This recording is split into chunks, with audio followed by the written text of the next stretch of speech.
Pesquisas apontam que 60% dos brasileiros têm pavor de se expor e falar em público. E apenas 8% sabem se expressar plenamente. Estamos aqui no AlphaCast, o podcast do Alpha Juris. Estamos hoje eu e Darcy Lopardi para falar sobre comunicação. Bom dia, boa tarde, boa noite, né, Darcy? A gente não sabe que horas que está lá fora. Exatamente. Eu espero que as pessoas consumam esse conteúdo a hora que for, né? Perfeito. De dia, à tarde ou à noite. E sempre, né? Exatamente. Porque falar em público, né, realmente é uma insegurança muito grande de várias pessoas. Você tem uma experiência grande quanto a isso, não tem, Darcy? Na verdade, é até curioso. Eu vou até fazer um paralelo aqui, um parênteses, para contar um pouquinho, às vezes até da minha história, que muitas pessoas podem se identificar com isso. Legal. E pelas minhas andanças, eu digo não só na minha vida pessoal, mas especialmente profissional, como advogado, professor também, enfim. Eu, quando garoto, era uma criança muito reservada, para te falar a verdade. E, curiosamente, e não por maldade, tá? Isso é muito comum, os pais, eles sempre começam a nos rotular de alguma forma. Aliás, os rótulos, eu vou falar um pouquinho sobre isso também, que eu defendo muito essa questão da comunicação ela é interna, emocional. Nós somos rotulados a todo momento. E rotulamos as pessoas também. E eu era rotulado, ele é tímido, ele é introspectivo, ele é assim mesmo. Eu até achava que era alguma doença, né? Eu não me entendia muito por gente. Eu falava, o que é isso? Será que é isso? Vou ter que tomar vacina? O que está acontecendo comigo? Quando, na verdade, não. Eu era reservado, o que não tem nada a ver com timidez. Porque quem me conhece com mais proximidade sabe que eu sou uma pessoa extremamente brincalhona, às vezes até demais, passo do ponto, mas sem ofender ninguém. E se ofendi também, já peço desculpas aí, viu? Mas, assim, gosto de brincar, muitas amizades, eu gosto de sair, de passear, de falar com as pessoas, de contar piada. E eu olhava isso desde criança, eu falava, não, peraí, isso daqui não é um comportamento de quem é uma pessoa tida ou rotulada como tímida, como calada, como introspectiva. E ficava aquele dilema. Quando, na verdade, eu entendi, não, talvez eu seja uma pessoa mais reservada, né? Eu não vou me engraçando, fazendo brincadeiras e me abrindo, falando da minha vida com qualquer pessoa. Mas até entender isso, Exato, né, é todo um processo. Exato. Porque às vezes falam tanto, né, que a gente acaba acreditando que a gente de fato é, né? Esse rótulo, ele assim, social, né, quer seja pelos pais, pela escola, pelos coleguinhas, isso é um perigo enorme, né? Exatamente. E aí é que vem o dilema maior. A gente vai sendo rotulado. Aí para fins didáticos aqui, eu comecei a entender assim, os rótulos, eles vêm como um fator externo, digamos assim. Então as pessoas te rotulam. Ou ele é chato, ele é brincalhão, ou ele é inteligente, ele é para frente, ele sabe liderar bem, ou ele é mais calado. Enfim, rótulo é rótulo e vem aí a torta direita. E a gente vai entendendo aquilo. Aí, quando nós começamos a assimilar e internalizar alguns rótulos, a gente começa a tomar como verdade. Aí começa a virar uma crença.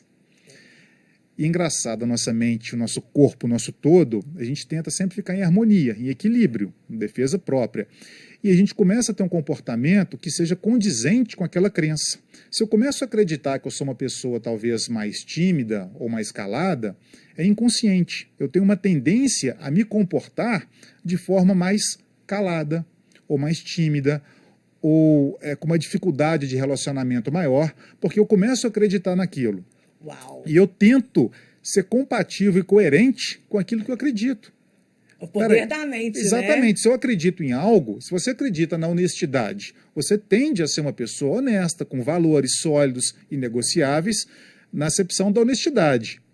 Se eu acredito que, por exemplo, eu sou uma pessoa muito calada, muito tímida, muito introspectiva, eu vou defender o que eu acredito, como a gente defende as nossas ideias. Então, eu vou passar a me comportar daquela forma para que eu tenha um comportamento congruente, equilibrado internamente, digamos assim. E aí você tem que fazer o quê? Opa, eu não quero ser mais isso. Se a introspecção, a timidez, ela me prejudica na vida, nas relações familiares, sociais, profissionais, a depender, opa, eu tenho que começar a entender, será que isso daí é verdade realmente? Será que esse sou eu? Aí começa aqueles dilemas, aquelas crises existenciais que o pessoal brinca muito.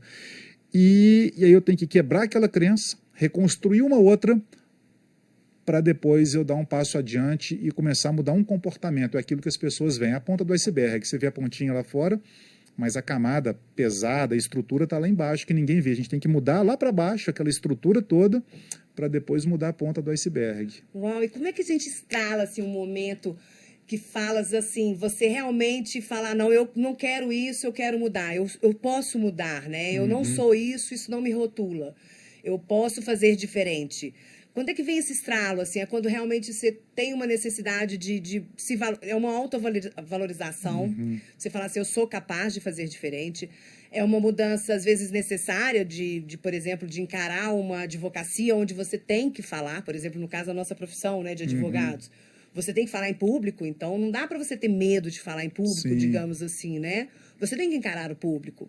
E se é numa necessidade, se é numa questão de autossuficiência, de autoconhecimento, como é que a gente consegue dar esse start assim, da mudança?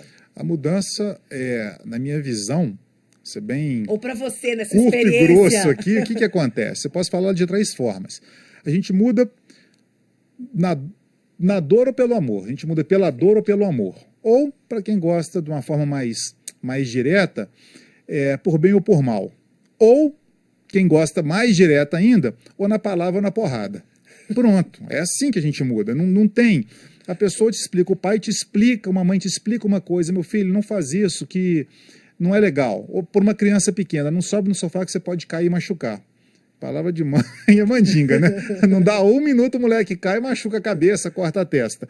Por quê? Ele fez a opção de aprender pela dor, pela experiência própria. Se talvez tivesse sido se preservasse, opa, vou dar a razão à minha mãe, que ela é mais experiente, isso pode acontecer. E ele aprendeu, mas ele não experienciou aquilo dali. Então, a forma de mudança que a gente adequa para a comunicação também. Então, o que acontece? Eu posso entender isso daí, conseguir visualizar e dar concretude em algumas situações da minha vida, observar alguma coisa por experiência, falar, opa, não quero passar por aquilo, não.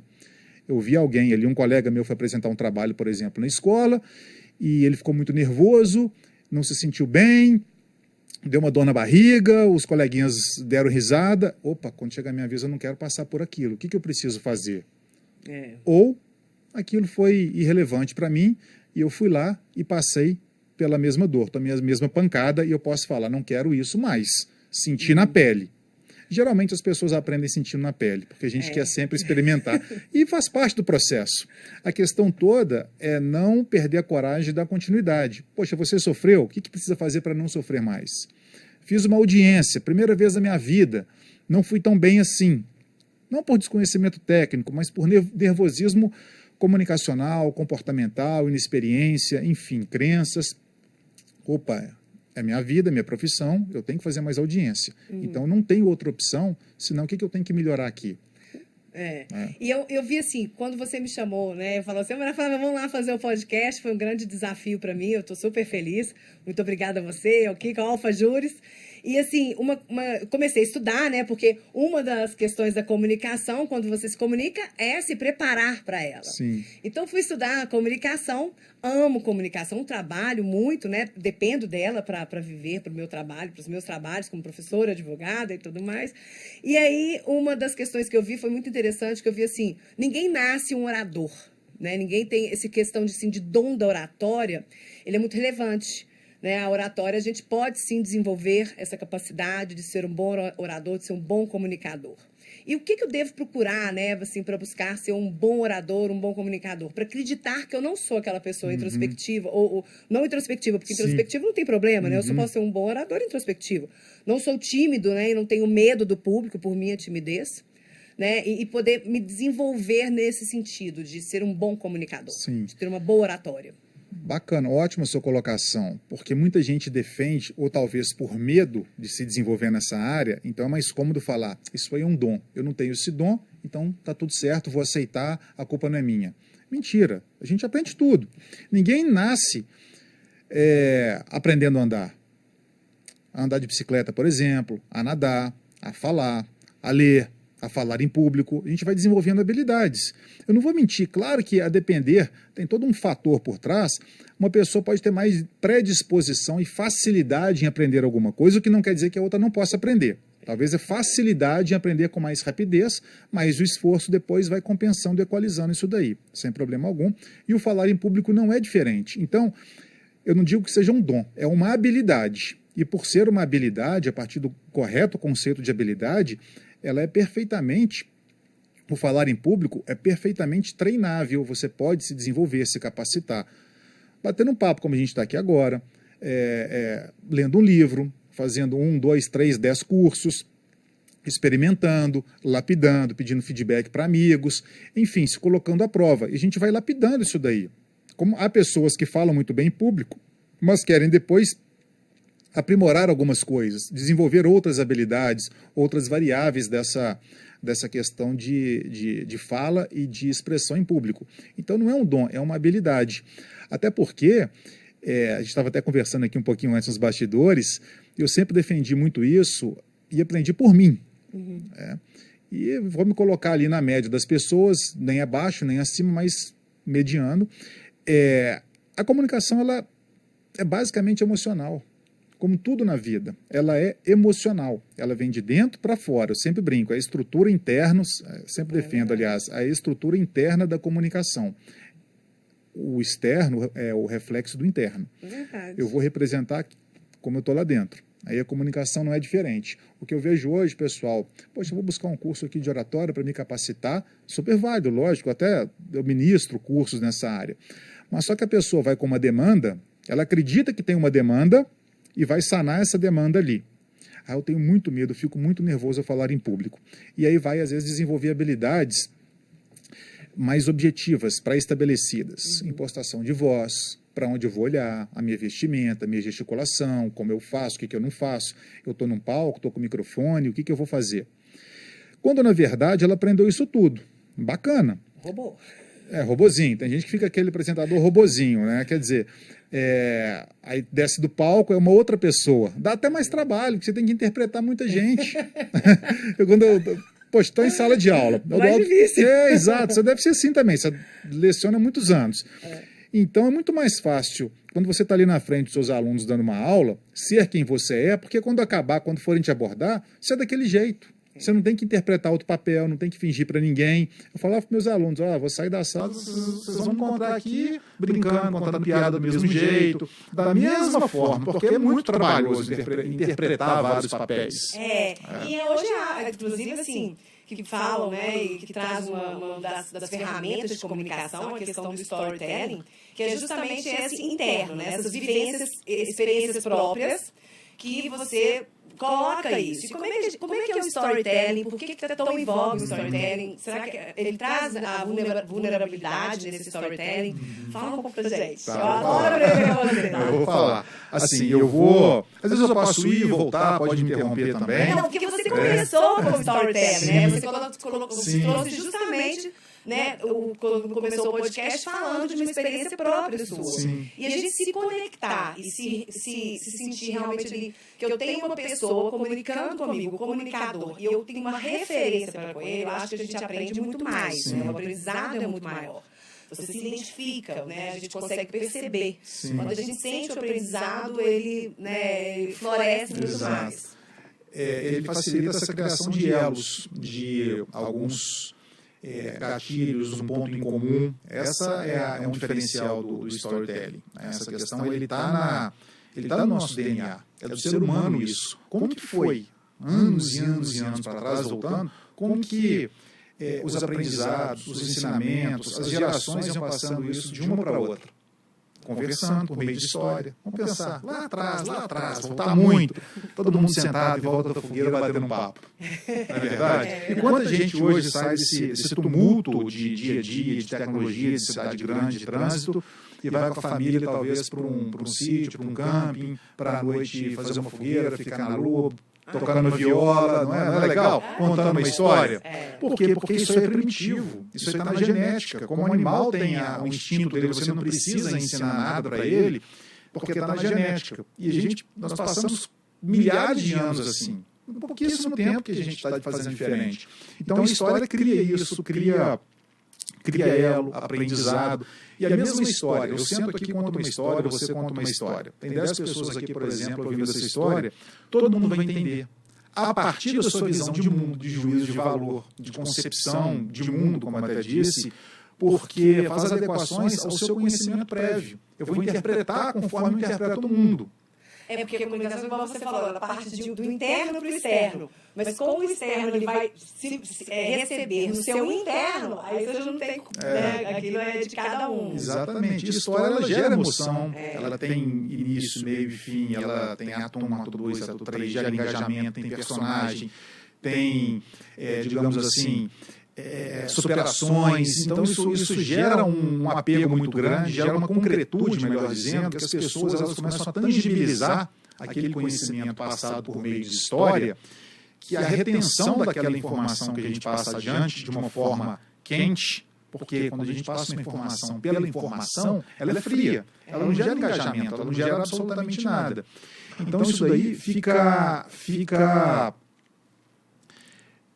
muito forte. A pessoa consegue materializar aquilo ali muito bem, sabe? Quando eu comecei aqui, quando você me perguntou, eu nem dei sequência, mas eu contei um pouquinho ali a história. Tinha isso, tinha aquilo, até eu entender que não era, mas começa a gerar um interesse ali da pessoa em prestar atenção. Opa, estou me identificando. Gera identificação. E a identificação ela é muito particular. E tem muita gente assim, né? Eu vejo assim, eu tenho a minha irmã, por exemplo, né? Raquel, não vou aqui falar sobre você. Bom, mas é um exemplo que eu tenho muito claro da questão do se comunicar, né? De falar em público. A Raquel, ela sempre realmente foi rotulada como a irmã mais tímida. Eu sempre mais, né, comunicativa e tudo mais. E a Raquel rotulada de mais tímida, mas ela não é nada tímida. E então, enquanto ela foi crescendo e se livrando desse rótulo, né, se identificando, e ela no início era uma grande engenheira de uma grande empresa, e ela falava assim, eu não sei falar em público. Eu falei assim, lógico que você sabe, Raquel, lógico que você sabe, você é ótima. E hoje ela é uma grande, assim, palestrante, é uma grande, né, uma pessoa que fala muito em público, as reuniões todas E antes ela suava, ficava assim, né, realmente tensa em cada reunião de diretoria, por exemplo, que tinham 10, 20 pessoas. Sim. Porque não saber falar em público para ela já era em reuniões pequenas. Né? Então, imagina entrar numa sala com 100, 200 pessoas, um público maior. Hoje a Raquel não tem mais esse medo. Mas a gente quebrar essa barreira, né, de falar em público é difícil, né? A maioria das pessoas tem isso. Exato. E não a gente se identifica. Um dos maiores medos das pessoas é o de falar em público. Talvez depois. Mais do que morrer? Eu acho que, eu não sei, porque morrer é pesado, né? Mas tem gente que até tem mais. Porque... Nos meus estudos lá, eu fiz já. Assim, o brasileiro tem mais medo de falar em público do que morrer. Mas está aí, um dos maiores. Mas é um dos maiores medos, é o de falar em público. E aí eu defendo e falo. Não é o falar por si só. Você deu o exemplo da sua irmã, por exemplo. Ela falava. Ela não conversava, não tinha amizade. Justo. Pois é. Não é falar em público. É se mostrar em público, ser julgada em público, ser aplaudida, não seria o problema, mas ser ridicularizada em público. É aquele momento que você se coloca em evidência, você veste uma roupa, digamos assim, abro até uma aspas, de vulnerabilidade, mas a vulnerabilidade, ela pode ser boa ou ruim, depende do conceito que você atribuir. Eu procuro atribuir um bom conceito. Falo, não, a vulnerabilidade me deixa mais atento. Então, por estar mais atento, eu vou fazer um melhor trabalho. Então, eu começo a abraçar, digamos assim, essa vulnerabilidade, ela começa a ser uma aliada. Então, quando a gente começa a modificar alguns conceitos que nós temos sobre algumas palavras, isso começa a nos ajudar mentalmente, como estratégia comportamental, de comunicação. Então, não é o falar em público, é o estar em evidência. Há um tempo eu estava conversando com um grupo de pessoas e falando assim, olha, na área jurídica, que é a minha área, que é a sua área, o que te incomodaria mais, por exemplo, antes da gente retomar aqui o que eu estava construindo, fazer uma audiência, por exemplo, uma audiência civil, você está lá sentado com o seu cliente, ou do advogado com o cliente dele, 3, 4 testemunhas, juiz, promotor de justiça, todo mundo lá na mesa, aquela distribuição, uma audiência física, presencial, melhor dizendo. Ou fazer uma sustentação oral. Nossa, muito mais uma sustentação oral. Eu falei, pois é, mas isso é por quê? O ato em si, a audiência, é muito mais complexo. Você tem que ter um controle emocional, isso que eu ia falar. Um controle de fala, tem as questões, as temáticas atinentes ali ao regramento procedimental, se tiver uma razão final oral. Sites que você tem que ter exatamente. Na hora, você chega ali com um roteiro de perguntas, mas você vai redesenhar aquilo dali. Se tiver que contraditar uma testemunha, você não sabe como o seu cliente vai reagir. A testemunha, o seu colega do outro lado, o juiz, o promotor. Então, são inúmeras variáveis que você não tem controle. Como regra, na sustentação oral, pegando esse exemplo, você tem até ali 15 minutinhos para subir na tribuna e dar o seu recado. Dificilmente você vai ser interpelado, vai ser interrompido, salvo raríssimas exceções. Você tem até 15 minutos. E ponto. Se você subir, está tranquilo, com domínio do conteúdo, dá o seu recado e desce.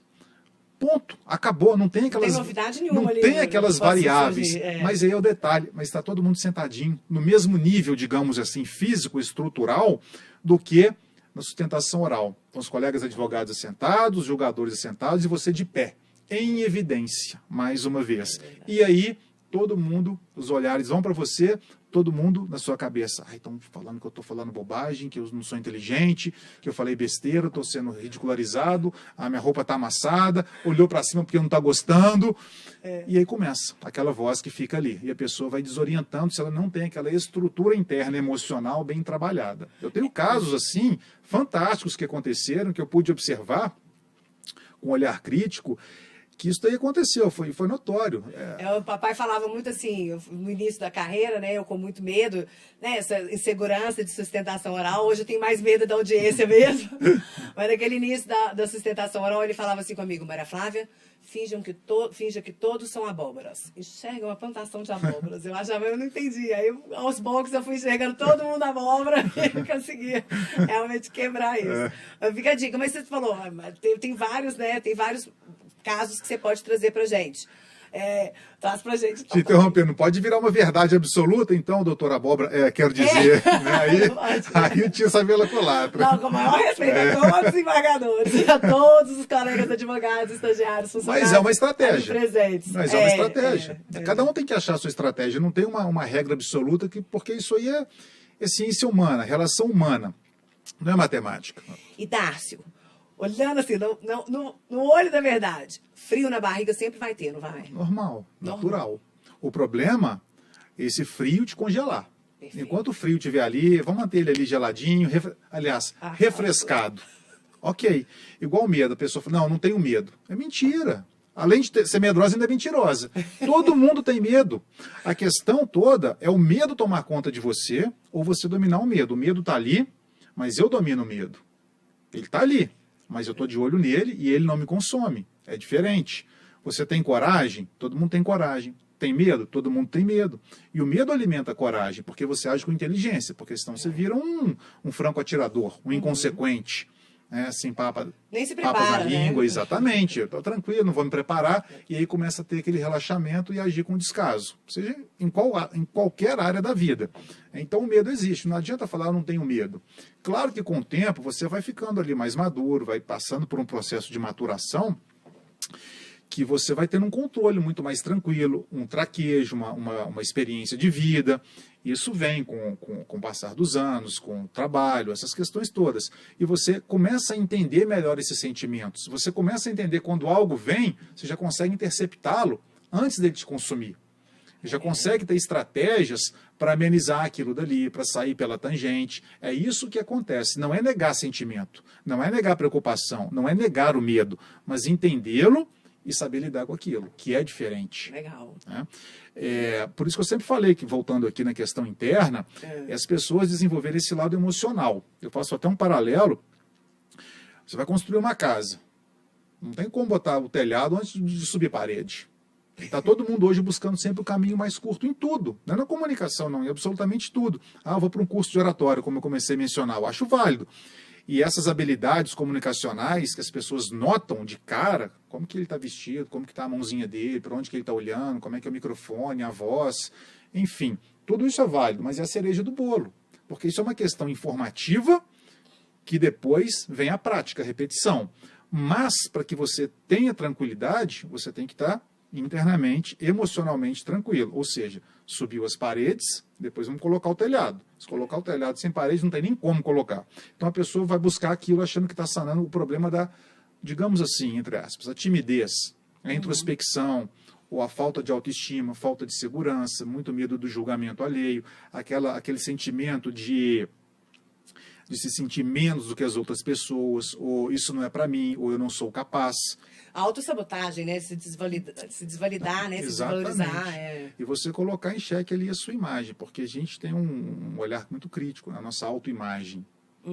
E aquela autoexigência que nós temos também. Nunca tá bom. Uma pessoa te elogia, mas isso não tá legal. Você faz no salão, volta, seu cabelo tá lindo. Nem achei tanto. Você dá o presente para alguém, poxa, obrigado. Um presentinho bobo, não repara não. Sabe aquela mania da gente se diminuir? Sim. E essa educação que a gente vai recebendo na vida o tempo inteiro e não percebe? Sabe? Essa questão que é uma bobagem falar o falso humilde. Isso não tem nada a ver com arrogância. Isso é amor próprio. E as pessoas às vezes não são educadas com isso. Quando vê uma pessoa com amor próprio, é arrogante. Fala, não é. Custei aprender isso. Não é. Custei isso aprender está ligado a à comunicação. Simples obrigado quando a pessoa elogiava. Então, obrigado. Obrigado, custei. E realmente, assim, foi um trabalho de chegar de frente ao espelho todos os dias e falar assim, bom dia, sua linda. E você está treinando comunicação ali. Você está treinando aceitação. Nossa, eu já treinei demais alteração moral no espelho. É válido. Total, é uma regra, total. É uma dica boa. Hoje, por exemplo, eu fico mais constrangido, hoje, na minha atual conjuntura, em falar em frente ao espelho do que para a turma de alunos na faculdade, por exemplo. É engraçado isso. Mas eu falo para a pessoa, está no começo, vai para frente, vai para o banheiro, tranca a porta, fica ali em frente ao espelho, que ali o feedback é em tempo real e é verdadeiro. Você está se observando, está vendo seu olhar, sua expressão facial. E quando você achar que está legal, é porque você está muito bem já. Porque quando a gente acha que agora eu estou legalzinho, aquilo, a autoexigência. A gente nunca se acha bom o suficiente. Então, quando você acha que você está legalzinho, é porque já está legal demais. Alguém vai te elogiar pra caramba, porque o nosso nível de exigência, de comparação conosco, ele é muito alto. E aí a pessoa começa a trabalhar esse lado emocional, ela começa a ter uma estrutura emocional forte para depois poder falar em público. Por quê? Se alguma coisa, eu sempre falo isso, não dependa da sorte. O que é depender da sorte? Contar que todos os fatores externos nunca vão te sabotar. Eu vou dar uma palestra, por exemplo. Fui convidado para ir numa associação de classe com 300 pessoas, 45 minutos de uma palestra. Que legal. Oportunidade de levar meu conhecimento adiante, de fazer networking, de colocar meu trabalho à prova, enfim, muita coisa. A pessoa fez o cursinho dela de oratória, válido, tá? Não estou desconsiderando isso, e foi lá. Mas ela é uma pessoa tensa. Então tem que estar tudo certo. Aí deu um probleminha. Ela ia trabalhar com um PowerPoint. A projeção estragou. Não vai dar para a gente projetar aqui. Ela descontrola, descompensa, perde o centro dela, fica nervosa, dá uma dor na cabeça, uma dor na barriga, um taquicardia, uma sudorese e se embola no conteúdo. Por quê? Porque ela dependeu da sorte. Ou o microfone não funcionou, ou talvez veio uma pergunta um pouco mais capciosa, mais maldosa. Aí como a base, né, você ter uma autoconfiança, ela abala.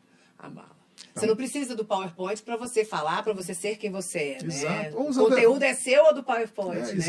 Exatamente. Ou uma pergunta mais malandra, mais maldosa, querendo testar sua credibilidade, colocar na parede, e aquilo te afeta, te abala. Você fala, nossa, está todo mundo me olhando agora e me achando um idiota.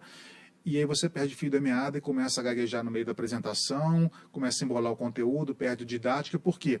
Porque você passou a acreditar naquela pergunta e mais naquela voz que falou, você não soube responder, então você não deveria estar aqui, então você não é bom o suficiente, você começa a acreditar naquilo. E aí perde o fio da meada. Acreditou porque não está emocionalmente preparado. Não entendeu a questão que a comunicação ela é de dentro para fora, ela começa internamente, a sua estrutura.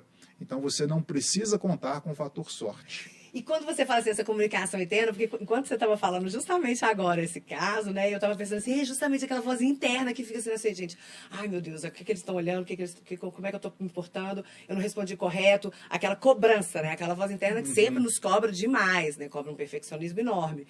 E aí você fala, a comunicação interna, então ela parte também de eu trabalhar essa voz interna. Sim, então, claro. Né? E como é que eu posso fazer isso? Assim, tornar mais suave essa voz interna e não deixá-la realmente me sabotar. É sempre se conhecendo um pouquinho mais. Primeiro, se sentindo merecedora daquilo que você faz. Segundo, entendendo que você, no nosso tema aqui, na nossa temática, que é o falar em público, quando você vai levar uma ideia adiante, seja numa reunião, seja num projeto, numa proposta, numa sustentação oral, caso o advogado seja, numa sala de aula, em um evento, qualquer coisa, numa venda, qualquer situação, num bate-papo, numa entrevista, acreditar e ter a crença positiva e não limitante de que aquilo que você tem a dizer é relevante, é interessante. E não precisa ser para o mundo inteiro, não, porque ninguém vai... O mundo não vai ser uníssono em comprar a sua ideia, mas muita gente vai gostar. A macarronada, para uma pessoa, é ótima, para outra não é. Quer dizer que ela seja péssima ou não? É gosto, é diferente, ou talvez não seja relevante. O que a gente esteja falando aqui seja muito relevante para uma pessoa, talvez para outra não. E talvez seja no futuro, tudo depende. Né? E não é por isso que vai fazer com o seu tema que ele seja ou não relevante ou interessante, ou bobo, não é isso. Mas quando você acredita naquilo, é o primeiro passo. Opa, isso tem relevância, eu sou merecedora de atenção, eu estudei para isso, me capacitei para isso, é um primeiro passo. Né? É um primeiro passo, mas claro que a gente tem que começar a dar esse passo ali, devagarinho, degrau a degrau, para começar a elevar essa autoconfiança, essa autoestima. E outra coisa, aceitar que a gente é ridículo. É verdade. O dia que eu me aceitei como ridículo, assim, já fiz capacitações, outros cursos, imitação de muita coisa, se eu contar aqui, enfim. Ai, que legal. Aí eu já passei por algumas coisas, eu falei, teve uma em específico que eu fiz, eu falei, depois dessa aqui, nada mais me abala. Então se alguém virar para mim e falar assim, você é ridículo, então eu me coloco numa situação, vou dar uma palestra, aí eu penso, qual a pior colocação que alguém poderia fazer? Então eu crio isso, e dificilmente isso vai acontecer na vida real. Mas só que quando a gente cria esse teatro, meu corpo sente. Um artista, quando ele interpreta, muitas vezes ele demora a sair do papel de novo, porque ele incorpora aquilo. Então, eu crio até eu vivenciar aquilo, porque o meu corpo ele já passou por aquilo. Então, se vier uma pergunta, ou uma colocação, uma interpelação desagradável, deselegante, aquilo não vai me afetar, porque eu já passei por aquilo, ainda que de forma teatral. Aí eu penso, se alguém levantar e falar, você é um idiota, um ridículo, e falar para mim, eu vou pensar, tá, agora me conta uma coisa que eu não sei. Quer dizer, quando eu me aceito dessa forma, acabou, nada mais vai me abalar. E estrategicamente, mentalmente, isso me dá uma tranquilidade muito grande. Nossa, que legal. Eu nunca tinha pensado nesse ponto de fazer, né, de preparar-se para o pior cenário que você consegue imaginar e como você... assim, se desenvolveria dentro daquele cenário, né? Isso pra gente é muito interessante e realmente válido. Porque pelo pior você já passou teatralmente, então pode vir qualquer coisa que você não é pego de surpresa emocionalmente naquele ponto. Que legal essa preparação, eu nunca tinha feito. Teve uma ocasião, eu ministrei um curso, aliás, em alguns que eu já ministrei, a depender ali do propósito das pessoas, às vezes é um grupo fechado que tem uma temática específica, uma demanda específica, melhor dizendo, especialmente professores e palestrantes. Eu trabalho uma dinâmica, demanda um tempinho, mas bem interessante, a gente conversa sobre ela antes, a gente pratica e conversa depois, pegando os feedbacks. Mas ela é tão real e tão forte e tão incômoda, que às vezes eu fico ali para apartar qualquer desavença. Eu falo, gente, isso é uma interpretação, isso é um teatro. Porque eu boto ali o fio desencapa mesmo. Atenção. É como se você colocasse quem está ali na frente nas situações mais absurdas, desagradáveis, tensas, como na qualidade de palestrante, de professor. Então a gente cria um ambiente, uma plateia, uma audiência hostil, receptiva, calorosa, testa a sua credibilidade, testa a sua autoridade, interrompe o tempo inteiro, quer fazer graça o tempo inteiro, para você começar a ter um domínio a partir de comunicação emocional, de comunicação não violenta, comportamental, para você dominar um grupo. Isso é comunicação. Comunicação não é fala, não é ficar falando. A gente se comunica com tudo. Você se comunica quando coloca essa roupa, eu me comunico quando eu coloco uma roupa. Tem gente que fala, eu vou ficar na minha porque eu não quero participar, e fica quietinho. Você está se comunicando. O seu silêncio comunica. As pessoas estão te julgando. Estou me comunicando bem no AlphaCast. A roupa eu escolhi direitinho para me comunicar. Então, o que acontece? Aquela pessoa então, que fica quietinha ali, não quero me comprometer. O gesto dela, a atitude dela em ficar quieta num canto é uma comunicação. As pessoas estão... O que você está... qual a imagem que você está vendendo em só ficar quietinho ali. Ela está vendendo uma imagem. Por meio de quê? De comunicação. O silêncio fala muito, né? Então, a comunicação é muito mais abrangente do que a fala por si só. Olha só, um exemplo. Exemplo não, é estudo. A comunicação se divide basicamente em três grandes partes, né? A questão do comportamento, do gesto, salvo engano, 58% mais ou menos, tá? 58% da nossa comunicação nessa parte gestual, imagem, etc. 35% é o tom de voz. Tá? Uma voz que até anotar, faz a bolinha aí. 58, é 58 ou 55 ou 38 ou 35, mas isso agora é irrelevante. Mas vamos lá, 58% é a nossa imagem, nosso gesto. 35% é o tom de voz. Ok? Tá. E 7% são as palavras propriamente ditas. Uau. Ou seja, nós temos 93% de uma comunicação não verbal, sem palavras, certo? E apenas 7% são as palavras. Como que as palavrinhas, que representam aí os 7%, vão derrotar 93%? Te dou um exemplo aqui agora, e para quem quiser ver aí também. Na lente da verdade, né? Olha só, eu estou aqui com você agora, conversando, beleza, tal, tranquilo. Olho para você nos seus olhos e falo, Maria Flávia, hoje, eu tomo água para fazer um drama, né?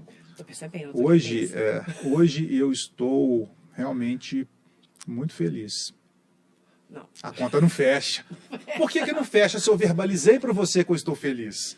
Porque 93%, que foi o meu gesto, o meu semblante mais fechado, cerrado, um tom de voz mais embargado, mais sério, mais fechado, 93%. E 7% eu falei que eu estou feliz, mas a conta não fecha, a matemática não fecha. Da mesma forma, se eu estiver rindo para você aqui agora, falar, opa, até bato o microfone, eu estou triste pra caramba hoje. Não, você vai falar, não, esse cara é maluco, a conta não está fechando. Por quê? Porque a minha voz se expandiu, o meu semblante se abriu, eu sorri para você, mas eu falei que eu estou triste. Mas você fala, não, mas você está triste, mas você está fazendo o oposto. Não, igual você está lá, né, com o seu amor, aí você fala assim, não, aconteceu alguma coisa. Não aconteceu nada. Não, aconteceu o que eu estou percebendo. Não aconteceu nada. Aí depois você vai saber o que aconteceu. Aí você fala assim, tá vendo? Sabia que tinha acontecido. Exatamente. Na comunicação. A Fabi, né? Eu já vou falar dela também, né? Porque já briga comigo depois. Beijo, Fabi! Chego em casa, da mulher, tá? Sem ser machista. Chega em casa, ela chega em casa. Eu vou defender, Fabi. Aí olha a cara dela meio fechada, assim, aconteceu alguma coisa? Não, tá tudo bem. Só que os 93% me mostram que não. Eu falo, tem coelho nesse mar. Fabi, tá tudo bem? 1 hora depois. Tudo certo. Passa mais 1 hora. Tá tudo bem mesmo? Isso já 9 da noite. Tá, tudo bem. Eu falo, os 93 não estão me convencendo. Aí, ok, eu falo, então eu vou largar pra lá, né? Tem 3 horas que eu tô insistindo. Aí você já tá quase dormindo, meia-noite, vira. A gente precisa conversar. Eu falar, de 6 às 9 não deu tempo de conversar, você tá brincando comigo. Adoro. Mas o que acontece? 93%. Mas ali também já foi uma comunicação da Fabi. Arrasou, Sim, Fabi. mas... Porque já dá um drama. Exato, mas quer dizer, 93%, essa brincadeira toda, verdade. mas é verdade isso que eu te falei, quer dizer, Fantástico. ela convence, ela tem um poder muito forte. Então eu falo, a comunicação, ela tem, quando ela é emocional, ou seja, você tem um domínio do assunto, você está falando, mas emocionalmente você está muito séria, está muito desconfortável. Você consegue lá fazer seu dever de casa. Mas já que tem que fazer o dever de casa, já que você tem que dar aula, já que você tem que fazer audiência, já que você tem que liderar uma equipe, faz parte da sua vida, por que não fazer de uma forma leve? Porque isso faz parte do seu dia a dia, então que seja leve. Que você possa melhorar, você possa buscar excelência em relação a isso. Então, se o seu emocional está bem alinhado, você vai alinhar essa base, esse triângulo comunicacional com imagem, com tom de voz e com as palavras. Porque aí, você está bem emocionalmente, ou internamente você está bem, seu semblante vai ficar legal, seu tom de voz fica bacana. Como se você está, a gente aqui agora, sentado numa mesa de um boteco, tomando chopp, batendo um papo, você está tranquilo, relaxado, com a voz expansiva, o semblante aberto, e o que você tem a falar vai convencer, porque fica congruente com a sua imagem, com o seu gestual e com a sua voz. E fica mais interessante também, né? Porque nessa questão toda, fazendo essa triangulação, eu estou aprendendo muito aqui hoje, a questão da imagem, da voz, né? E os 7% da palavra. A gente vê muito, por exemplo, em sala de aula, quando nós estamos ali lecionando, numa palestra, chega aquele professor que fica sempre, né, só com digamos assim, uma postura emocional, né? Sério, aquela coisa mais sisuda, sem ter muita interatividade, né? Interação, não precisa de ser pessoal, né? Mas assim, uma interação emocional, né? Naquele momento, a gente vê que ele coloca realmente uma parede grande de distância do público com, né, o comunicador em si, e o mesmo tom de voz. Sobre voz, né? Porque você falou aqui, ó, 38% é imagem e voz. A voz faz diferença? Faz toda a diferença. E se eu for fã, gente?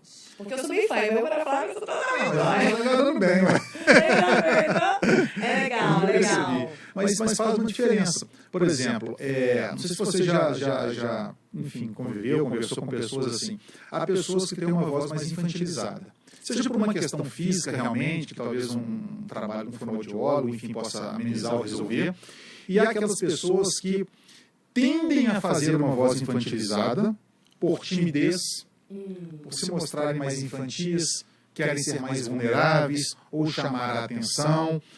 Tem esse fator também. Mas simplesmente vestiram aquele rótulo. Né? Exato. Mas você passa uma imagem de insegurança, de incerteza. Uma criança, ela ainda não é segura.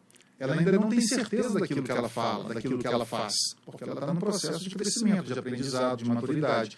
E a voz infantilizada nos remete a esse gatilho em relação às crianças e essas características que são oriundas de um comportamento infantil, da insegurança, ou de uma pirraça, de uma birra, de uma incerteza. Então, essa voz infantilizada, ela gera na cabeça, na mente do interlocutor, da sua audiência, do seu público-alvo, uma sensação, ainda que ele não saiba descrever isso racionalmente, mas inconscientemente, uma sensação de essa pessoa está insegura, ela não está me passando muita credibilidade, muita serenidade, ou aquela voz muito estridente, muito alta, que você vai ficando zoado, falando, meu Deus do céu, dá um tempo à pessoa. Aquela voz muito embargada, mais aveludada, mais para dentro, introspectiva, que a gente tem que fazer um esforço para entender. Parece que a pessoa está fazendo um drama ali na hora. Então a gente tem que fazer entender a nossa voz e saber potencializar a nossa comunicação por meio dela, como também potencializar por meio da imagem. Poxa, então você vai hoje numa escola que o diretor te chamou, você, Maria Flávia, para falar um pouquinho, dar uma noção muito básica de direito constitucional para as crianças, de respeito ao próximo, essas coisas básicas para garoto lá de 10, 12 anos de idade. O seu linguajar vai ser outro. Sim. Talvez a sua vestimenta seja outra. Vou ficar mais próximo aqui da molecada. O seu tempo, a sua interatividade. Por quê? Porque você vai fazer uma adequação com a sua imagem, com a sua voz, com o seu vocabulário. Então, a gente tem sempre que colocar esses 3 pilares, que é a voz, que é a vestimenta e a imagem, em congruência. Um potencializar o outro, a depender do contexto que você está inserido, obviamente. Então, a voz, ela tem essa importância muito grande, que ela pode passar autoridade, serenidade, insegurança, credibilidade, o autoritarismo, muita coisa. Então, a gente tem que saber cadenciar isso daí muito bem, porque o falar em público, muita gente acha que é ficar falando com eloquência, linguagem rebuscada. Depende. Aqui a gente está batendo um papo. Não vou ficar aqui igual um chato de galoche, cheio de dedos aqui. Quando você vai fazer uma sustentação oral, o advogado, ele vai ter uma outra postura, um outro linguajar, uma outra vestimenta, na sala de aula outra, na mesa de um bar outra, aqui batendo um papo, em casa. Então a comunicação não é como você fala, mas é se fazer entender. E também, né, a gente tratando aqui de voz, é interessante você falar tudo isso, né, de como a voz, ela traz realmente a mensagem, né, a comunicação, a voz mais tímida, mais infantil, né, qual que é a mensagem que você quer dar e trabalhar essa voz para a mensagem que você quer passar. Mas uma questão também que eu fico muito assim, que eu trabalho muito e busco assim, passar isso para os meus alunos é, por exemplo, uma sustentação oral. Né? Hoje a gente vê, às vezes, uma sustentação oral a pauta de uma tarde são 500 julgamentos numa tarde, né? É uma coisa assim assustadora, enorme. Então, às vezes você está ali fazendo uma sustentação oral e nem todos estão prestando atenção e você falando, né? Às vezes. E ou numa palestra que está todo mundo conversando, ou numa sala de aula, né? Que os alunos estão todos conversando. E uma coisa que eu costumo fazer são duas técnicas que eu tenho, eu não sei, agora você me corrige se eu estiver errado, né? Ou você me fala se eu tiver alguma outra que seria legal pra gente. Por exemplo, aumentar o tom de voz, né? Então, você aumenta o tom de voz, aí já dá aquela diferença, né, na comunicação, né? Não tem o mesmo tom de voz o tempo inteiro, né? Você oscila. Ou se não, simplesmente... E aquela pessoa, né, que não estava prestando atenção, começa a olhar para você, né? Porque ela fala assim, o que aconteceu? Morreu, né? Que silêncio que é esse? Fez o silêncio. Então, assim, são técnicas que eu uso realmente para poder chamar a atenção, avocar, né, a atenção para mim nesse sentido da fala. Sim, é muito interessante. Eu vou começar as duas técnicas são ótimas. Eu vou começar pela segunda. Não sei se você vai enxergar relevância, mas talvez possa ter e agregar. Por exemplo, o silêncio. O silêncio é ótimo. Objetivamente foi feito um silêncio. E as pessoas têm uma tendência, fez um silêncio. O que houve? Mas não interessa, eu ganhei atenção de novo. Eu queria que a atenção voltasse para mim. Eu tomei sua atenção e vamos embora. Tem gente que emocionalmente, não estou dizendo que é o seu caso não, tá? Mas emocionalmente fica muito afetado quando alguém está falando, eu estou falando, estou explicando, e tem alguém ali, conversa paralela. Incomoda qualquer pessoa, só que tem gente que fica extremamente chateado, incomodado. E faz questão de demonstrar esse incômodo, falando, olha, sem educação, eu estou aqui falando, ele não fala assim, né? Mas faz questão de demonstrar, por exemplo, fazendo silêncio. E às vezes faz o silêncio, e o silêncio comunica, como nós conversamos, valendo do quê? Da sua imagem. Ele para, vamos pensar numa sala de aula, os alunos conversando ali em paralelo, você para. E fica olhando. Não falou nada, mas o olhar já diz tudo, né? Cala a boca que está me incomodando, sem educação, isso. Aí tem uma sustentação oral, esse é um exemplo. Eu já fiz esse silêncio, mas eu uso a técnica do golinho d'água. Objetivamente o silêncio é feito, mas eu paro e falo, olha o silêncio aqui. Retomei a atenção. Mas quando olharem para mim, eu não vou vender aquela imagem, né? O advogado P da vida ali, fala outro nome, fez um silêncio ali, eu estou prestando atenção, tá? Pode continuar, mas eu não vendi essa imagem de um advogado tá fulo da vida comigo. Porque quando forem olhar o silêncio, não, é porque ele está bebendo água. Sensacional. Ele precisou molhar a garganta. Mas objetivamente falando, o silêncio se instaurou. E eu retomei a atenção, mas de uma forma branda. Não, maravilha, adorei a dica. E essa questão também da oscilação do tom de voz, ela é excelente, para você não cair na monotonia, não ficar uma coisa constante, que vai ali quase hipnotizando a pessoa e ela dorme. É meditação. Então é interessante você ter essa oscilação, mas saber utilizá-la estrategicamente. Eu quero dar ênfase nisso daqui, em um nome, em um documento, por exemplo, ou em qualquer coisa também. Tá? Não é só dentro do meio jurídico, não. Uma apresentação, em qualquer situação, você dá ênfase. Até quando você, por exemplo, está num palco ou numa sala de aula, o seu andar, não para lá e para cá, que fica aquela marolinha, o pessoal fica tonto. Mas aí você veio para cá um pouquinho e dá um recado muito específico e especial. Aí volta, continua na sua aula, na sua palestra, volta para cá, para a mesma posição e dá outro recado muito pontual. Na terceira vez, grande parte da turma de seus ouvintes começa a prestar atenção. Por quê? Nem sabe, é inconsciente. Quando ele chega ali, dá um recado. Quando chega, dá outro recado. Só pulo do gato. Uau. Quando você vai sem falar nada, todo mundo já olha. Isso gera o quê? Ancoragem. Aliás, gera um gatilho. E nós somos movidos a gatilhos a vida inteira. Tem uma música específica, não conheço, mas se eu soubesse, eu colocaria aqui. Eu ia te levar também para um local que aquela música te marcou. Você ia lembrar. Um cheiro, a mesma coisa. Um perfume, você usa um perfume, você vai lembrar talvez de um episódio específico em 1999, no Réveillon da Praia X. Ou uma música, isso é gatilho. E a comunicação ela é cheia de gatilhos. Então você pode disparar gatilhos positivos ou negativos nas pessoas. Isso é muito importante. Acontece muito, a gente daqui a pouco começa a falar sobre isso também, em apresentações quando o pessoal usa PowerPoint, usa slide. Desculpa aí, pessoal que está assistindo, mas 95% ou mais não sabe fazer. É o inferno na Terra. Faz tudo errado.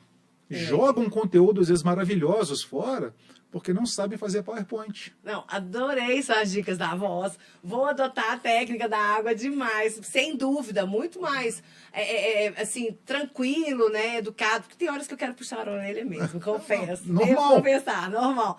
Mas também isso faz parte, que é a minha vulnerabilidade também, né, um pouco. Mas super bacana a dica, adorei, vou adotar demais. Agora eu vou ficar lá com o meu copinho na tribuna.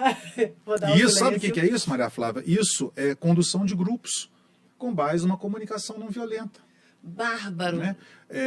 O livro A Comunicação Não Violenta, do Marshall Rosenberg, excepcional, é leitura obrigatória para qualquer pessoa que queira falar em público e conduzir grupos de pessoas. Uau, mas para que agora tá muita informação. Calma que nós vamos chegar na comunicação não violenta. Vamos agora para o PowerPoint, já Sim. que você falou do PowerPoint. Como assim, muita gente não sabe usar o PowerPoint? Por que não? Como é que é um PowerPoint legal de se usar? Por exemplo, eu, Maria Flávia, eu utilizo agora Canva, né? Tem um programa certo. O PowerPoint também hoje tem com muitos recursos, né? Que traz, assim, que faz um PowerPoint legal. Esse negócio assim, tem um programa certo, eu uso o programa com o qual eu me identifico mais. Qual que é a regra de um slide, de uma apresentação? Fala pra gente um pouquinho. Vamos lá, então. E quando a gente fala PowerPoint é porque talvez a plataforma mais comum, a ferramenta mais comum de fazer slides, as lâminas, né? Lâminas, você entregou sua idade. Lâminas, você se comprometeu, Darcio, nesse momento. Falei pra você entender. Aí... Olha só que absurdo! Mas, brincadeira. Mas o que acontece? Vou falar para quem está me assistindo aqui agora. Se você é daqueles que faz uma apresentação, usa PowerPoint, coloca no final o muito obrigado e uma palminha batendo, eu vou te jogar esse celular na cabeça. Você pode parar com isso agora. Não é possível, até hoje, fazendo uma coisa dessa, né? Tem gente que faz. O que acontece? As pessoas acham que uma apresentação, ela depende necessariamente de um PowerPoint. Porque vai ficar bonito, vai engrandecer. Bobagem. Ou, eu preciso porque eu não consigo, eu tenho que ter um suporte aqui para eu acompanhar, porque senão eu vou me perder. Então não está com um domínio do conteúdo muito bom. Ela está dependendo, eu falei, isso é projeção estragar. Você já está lá. As pessoas querem te ver.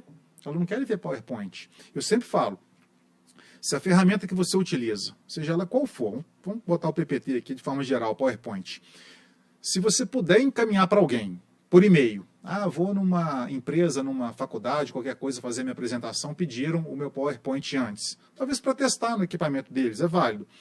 Mas se você manda aquilo, alguém te pede, já me manda a sua apresentação, que eu quero ver, e você manda o seu PowerPoint como apresentação, e a pessoa pode entender a sua apresentação apenas analisando o seu PowerPoint, sinto lhe dizer, mas isso não é uma apresentação. Você enviou um documento por meio de PowerPoint, que poderia ser pelo Word, pelo PDF, pelo pombo correio. Não interessa. A apresentação depende de apresentador. PowerPoint não é apresentação, PowerPoint é apoio visual. As pessoas têm que entender isso daí. E se não tiver PowerPoint, não muda absolutamente nada. Quando usar, não tem regra. Eu já dei palestras de meia hora com PPT e já dei cursos de 6 horas sem PowerPoint. Na garganta, ou com um pincel atômico, ou sem nada, ou conversando, fazendo dinâmica. Depende, isso é muito relativo. Muito relativo. Tinha um curso que eu ministrava há mais tempo, desenvolvimento de apresentações de impacto. A gente usava muito PowerPoint, porque volta a fazer. Era necessário para o curso. Era necessário para o curso.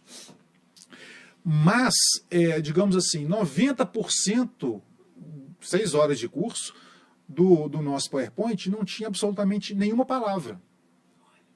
Mas eram todas imagens conceituais, criativas, didáticas e estratégicas como gatilho para mim, para dar sequência para fins didáticos no curso. Quando eu via uma imagem, eu sabia, porque eu tinha estudado o conteúdo, juntamente com as imagens. Eu sabia que aquela imagem disparava em mim para fins de conteúdo, e sabia o que viria depois, porque tinha momentos que eu tinha que me antecipar, e eu usava o passador de slide, uma coisa que eu gosto. Péssimo, às vezes a pessoa vai fazer uma apresentação e alguém ficar passando, porque você perde o time, toda hora a pessoa está comendo mosca, você tem que virar, pode passar, pode passar. Que saco! Pega o passador, onde eu vou não tem, compra um. Se você faz palestra, compra um, é um investimento. Por quê? Porque até o clique, ele te dá a cadência também. Eu sabia que tinha um PowerPoint que eu clicava, não mudava o quadradinho, a telinha, mudava a imagem. Eu sabia que no segundo ia entrar uma outra imagem, que eu tinha que falar algo antes, porque a imagem, para fins da minha apresentação, ela tinha que aparecer depois da minha fala, para ela potencializar a minha fala. Isso ninguém pensa. Fala antes, fala depois, fala durante, não está nem aí, e volta. E tem que ser uma apresentação. A apresentação, igual um teatro, tem que ter ensaio, tem que ter cadência, tem que ter ritmo. Essa imagem vem antes, durante ou depois? Ou vou usar ou não? Ou nesse pedaço eu utilizo ou não utilizo? Então não tem certo e errado.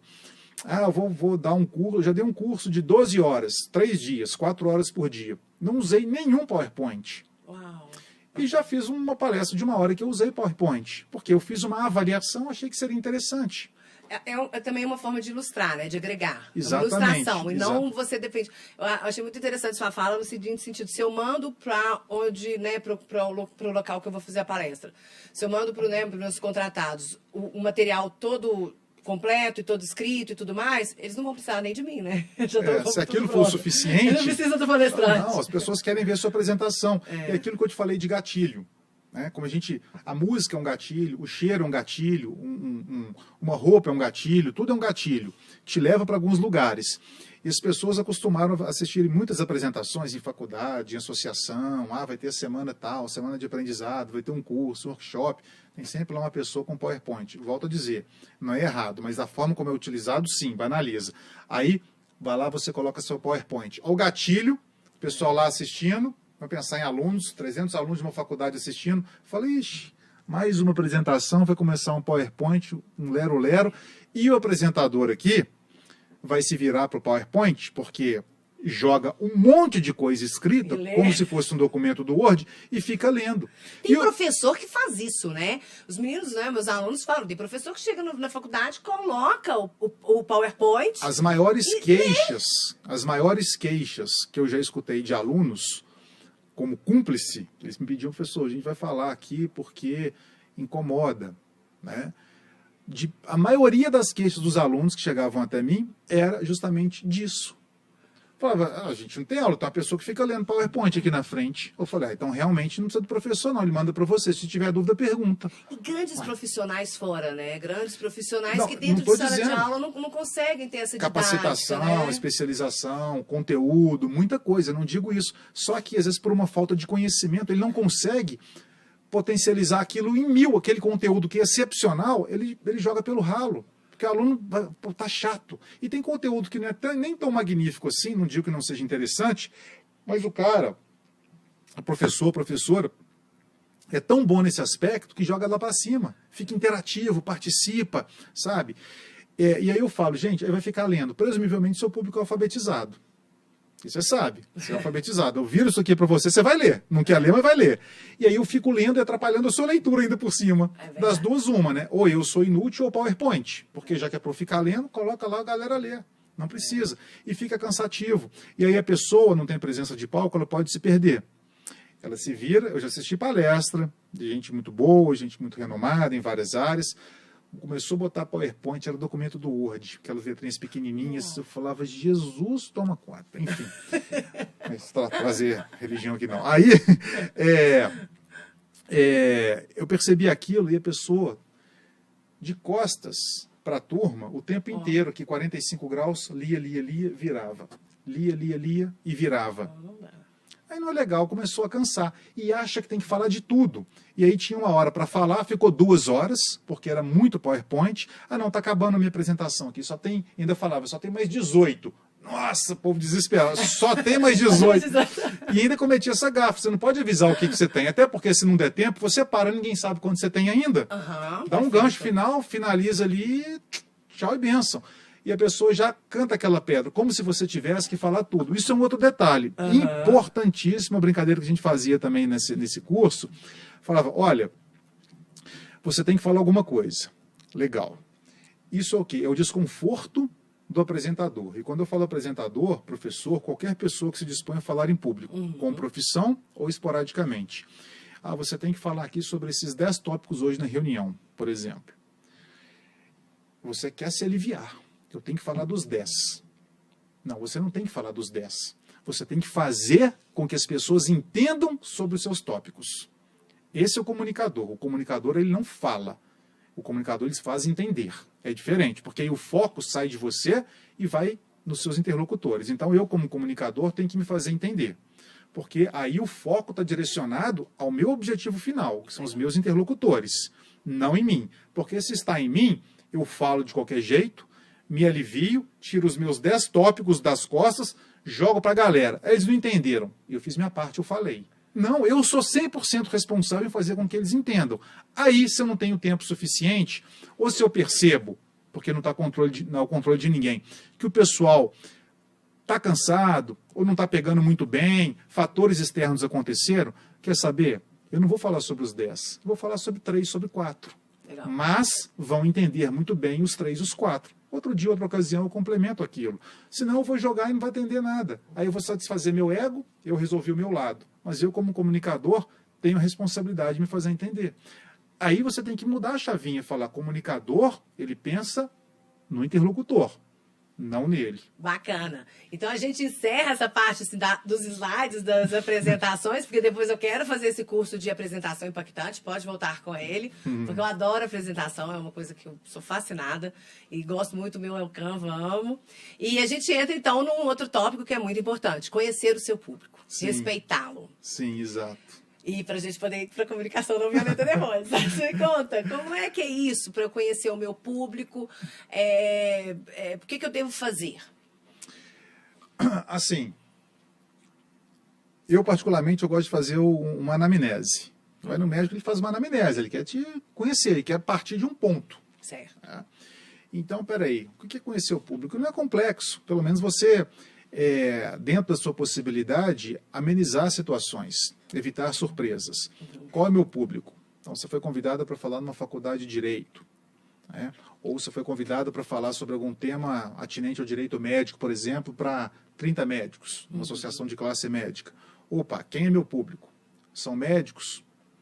Qual a faixa etária mais ou menos ali? A maioria é homem, é mulher? Qual a área de especialização? Quanto tempo eu terei para falar?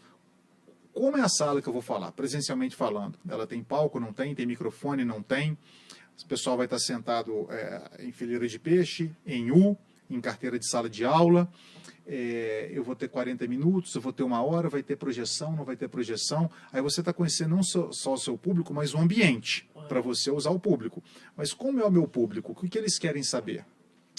Isso é conhecer o público, porque a partir do conhecimento do público, você começa a adequar, fazer uma adequação da sua comunicação. Como que eu vou abordar, como que vai ser minha linguagem, como que vai ser minha vestimenta, como vai ser meu tom de voz, vai ter uma interatividade ou não, eu tenho um tempo para um bate-papo, para uma quebra de gelo. Eu tenho predileção. Se chegar um pouquinho antes, eu já vou vendo o pessoal, entro e saio da sala, vou evitando surpresas, puxo papo com um, com o outro, estratégia minha, para gerar um conforto comigo, para eu ter um melhor desempenho ali na frente depois. Então, é claro que é sempre interessante a gente saber quem é o nosso público-alvo para que a gente quebre objeções, quebre barreiras para a comunicação ficar mais fácil. Quando você tem mais encontros com aquele público, vai ficando mais fácil. Uma pessoa que é professora, encontra aquela turma 1 ou 2 vezes por semana, você já vai sabendo ali os gatilhos, vai entendendo, vai conhecendo melhor. Então, isso é muito interessante. Fazer essa anamnese prévia, antecedente, ela é muito importante para que você tenha um desempenho e uma performance comunicacional muito mais poderosa. Interessante, porque hoje, você falando, né, eu tô lembrando, hoje, por coincidentemente, nós vamos ter uma palestra, inclusive, gostaria muito de te convidar para ir segunda-feira, da Paula Ranca. E a Paula Ranca ela vai falar pra gente sobre lucro e propósito. Sim. O lucro no propósito. E ela tem um livro sobre isso, ISD, lucro e propósito. E foi interessante porque é uma empresa de palestras, de palestrantes, e hoje foi o dia do briefing. Sei. Então, fizemos uma call. E ela falou, olha, eu gostaria de saber quem vocês são, o que vocês desejam, o que vocês esperam da minha palestra, que mensagem que vocês esperam que eu passe.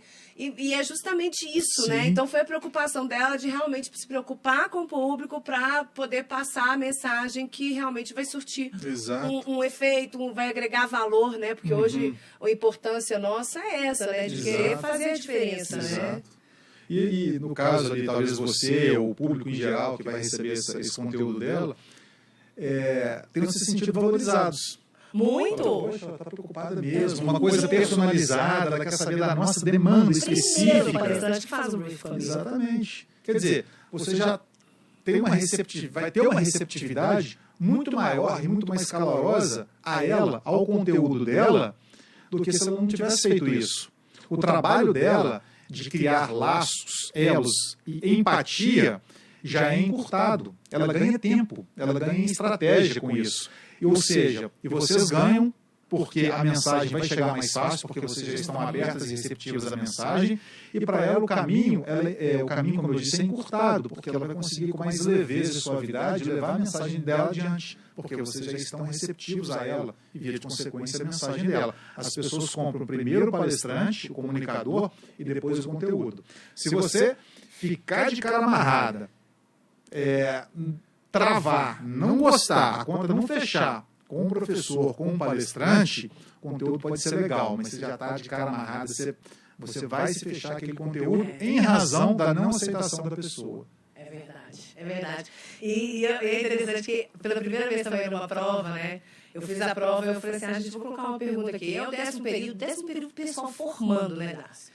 E aí eu fiz, no gabarito, na folha de rosto da prova, coloquei o gabarito e coloquei no final, assim, um quadrinho assim, qual a expectativa para o próximo módulo da matéria? Né? Foi a primeira vez que eu fiz essa pergunta dentro, né, de uma prova para ver realmente, porque ali é o meu público, né, essa preocupação com o público que a gente tem. Sim. Então, sem dúvida. E assim, porque a mensagem, igual você já nos colocou, né, dependendo da mensagem que eu passo, né, da voz que eu vou usar, da roupa que eu vou usar, dependendo do público, né, isso tudo muda. Claro, exatamente.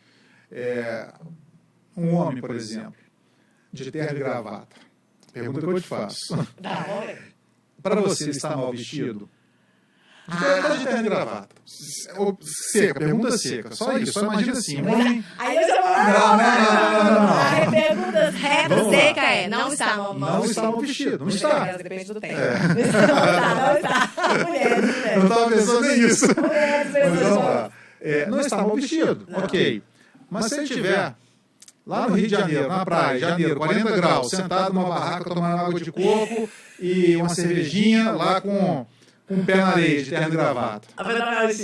Ou seja, ele continua bem vestido. Ele está inadequadamente vestido. Ou seja, você pode estar adequadamente vestido ou não. Como, por exemplo, um advogado atendendo um cliente de bermuda, boné e camiseta. Ele não está mal vestido. Ele não está adequadamente vestido. Se ele estiver na praia, naquele exemplo, tomando a cervejinha dele, ele está adequadamente vestido. Então, veja bem, não tem certo e errado, tem propósito, tem objetivo, tem estratégia. Né? Obviamente que a gente tem situações ali que a gente pode ficar de uma forma mais híbrida, a gente tem que se adaptar. Eu brinco muito com o efeito camaleão. O camaleão ele vai se adaptando à realidade, ao contexto. E a comunicação, você tem que desenvolver um senso de adaptabilidade incrível, se adaptar às circunstâncias. Sim, Tem uma até coloquei no meu livro que eu fiz essa piadinha, essa historinha Lembra do Tom e Jerry, aquele desenho do Tom e Jerry? Ainda passa? Nem sei, né? Não, acho que passa sim. Inclusive a ONU está comemorando 100 anos lá no Backlash Feliz. Aí tem o Tom e Jerry. Então era o quê? Qual que era o dilema ali? Era o Tom, o gato, sempre querendo pegar o Jerry, o ratinho. Beleza, aquela correria toda. Então esse exemplo. O ratinho, né, o ratinho querendo sair da toca para se alimentar e o gato não deixava, nesse exemplo. O gatinho saía e o gato não deixava. Aí um dia o gatinho lá dentro da toca, passando uma fome danada, falou, meu Deus do céu, eu vou morrer de fome aqui, esse gato não me deixa sair. Aí ele escutou um latido. Ele falou, opa, peraí, tem cachorro na área aqui latindo, então se tem cachorro, o gato foi embora. Aí eu vou sair tranquilo e vou pegar uma comidinha, um pedaço de queijo, de pão. No que ele saiu, o gato pegou ele. E ele ficou indignado, mas que absurdo, falta de esportiva, né? No exemplo que o rato fala. Aí, que é isso? Nunca vi isso. Aí não, aí perdeu a esportiva, aí não pode, tem que ter uma ética aqui nessa perseguição. Nunca vi isso, gato latindo. Aí o gato falou, meu amiguinho, né? Nesse mundo competitivo hoje, quem não fala 2 idiomas morre de fome. Essa é a história. Quer dizer, ele teve que se adaptar. O gato teve que latir para conseguir o objetivo dele, para azar do ratinho. Isso é o quê? Adaptação. E na comunicação a gente tem que se adaptar muito. Adaptar o contexto, adaptar a linguagem, adaptar o público, adaptar a vestimenta. A gente tem que ser maleável, tem que ter flexibilidade. Isso não tem absolutamente nada a ver com sermos Maria vai com as outras, vulneráveis a situações, ceder a qualquer tipo de opinião, não tem nada a ver com isso. Você, quando está certo dos seus valores e princípios, você segue aquilo, mas você vai se adaptar. É o que a gente fala muito, que é a questão de validar e concordar na comunicação. Quando você valida alguém, não quer dizer que você concorde com ela, mas você gera um fenômeno da reciprocidade. Isso na comunicação é sensacional. É sensacional. Eu estou conversando com uma pessoa aqui. Ela tem um ponto de vista totalmente diverso, contrário ao meu. Mas não é por isso que eu tenho que brigar com ela. Eu vou validar tudo que ela está falando. Mentalmente, estrategicamente, isso não me incomoda, porque não passa por cima dos meus princípios e valores, minhas convicções. Por quê? Porque eu sei que eu não estou concordando, eu estou validando. Fica à vontade aí. Pois é, gente, eu estou tossindo, como é que fala? Eu estou validando, tá? Aquele ponto. Então, a partir do momento que eu valido, ainda que eu não concorde, ela se sente respeitada, ela percebe que ela tem um espaço de voz, que eu dei atenção, que eu avaliei, que eu refleti sobre o que ela me falou, ainda que discorde. E aí eu gero o quê? A reciprocidade. Como via de regra, quando eu for me manifestar, por reciprocidade, como regra geral, ela vai me dar essa oportunidade também. Vai me ouvir, eu quero ser ouvido. E aí a gente consegue ter uma relação, melhor dizendo, uma comunicação saudável, transparente, ainda que a gente não chegue em denominador comum. Que legal. Ainda que a gente discorde um do outro, mas houve reciprocidade. É aquilo, eu te chamo para o meu aniversário. Quando chega no seu, o Darcy me chamou para o dele, eu vou ter que chamar para o meu. É regra. Não é absoluto, mas é uma regra. Seria interessante. Toda regra tem a sua exceção, mas é reciprocidade.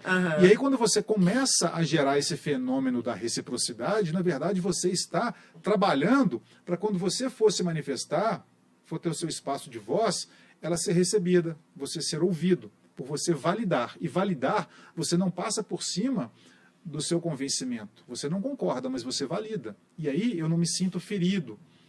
Nos meus princípios, valores, nas minhas convicções. Estrategicamente, eu fico leve, saudável, com uma comunicação tranquila, mas não uma guerra travada.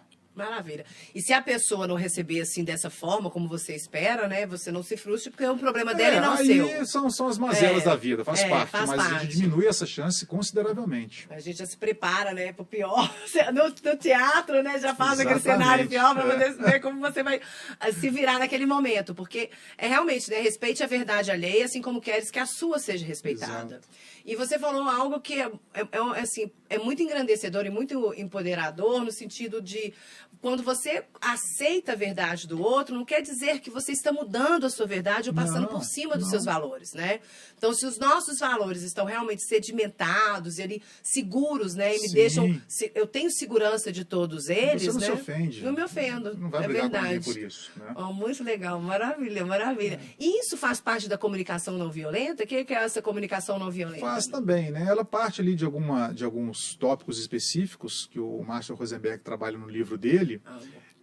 E é muito legal a questão de entender o sentimento, a necessidade do outro. Ele passa ali basicamente por 4 aspectos nesse sentido.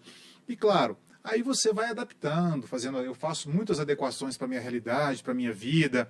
Eu penso, se eu me comuniquei, não me vali aqui de uma linguagem rebuscada. Não fui violento no sentido comportamental com ninguém. Uhum. Então, é uma comunicação não violenta também, né, direta ou indiretamente.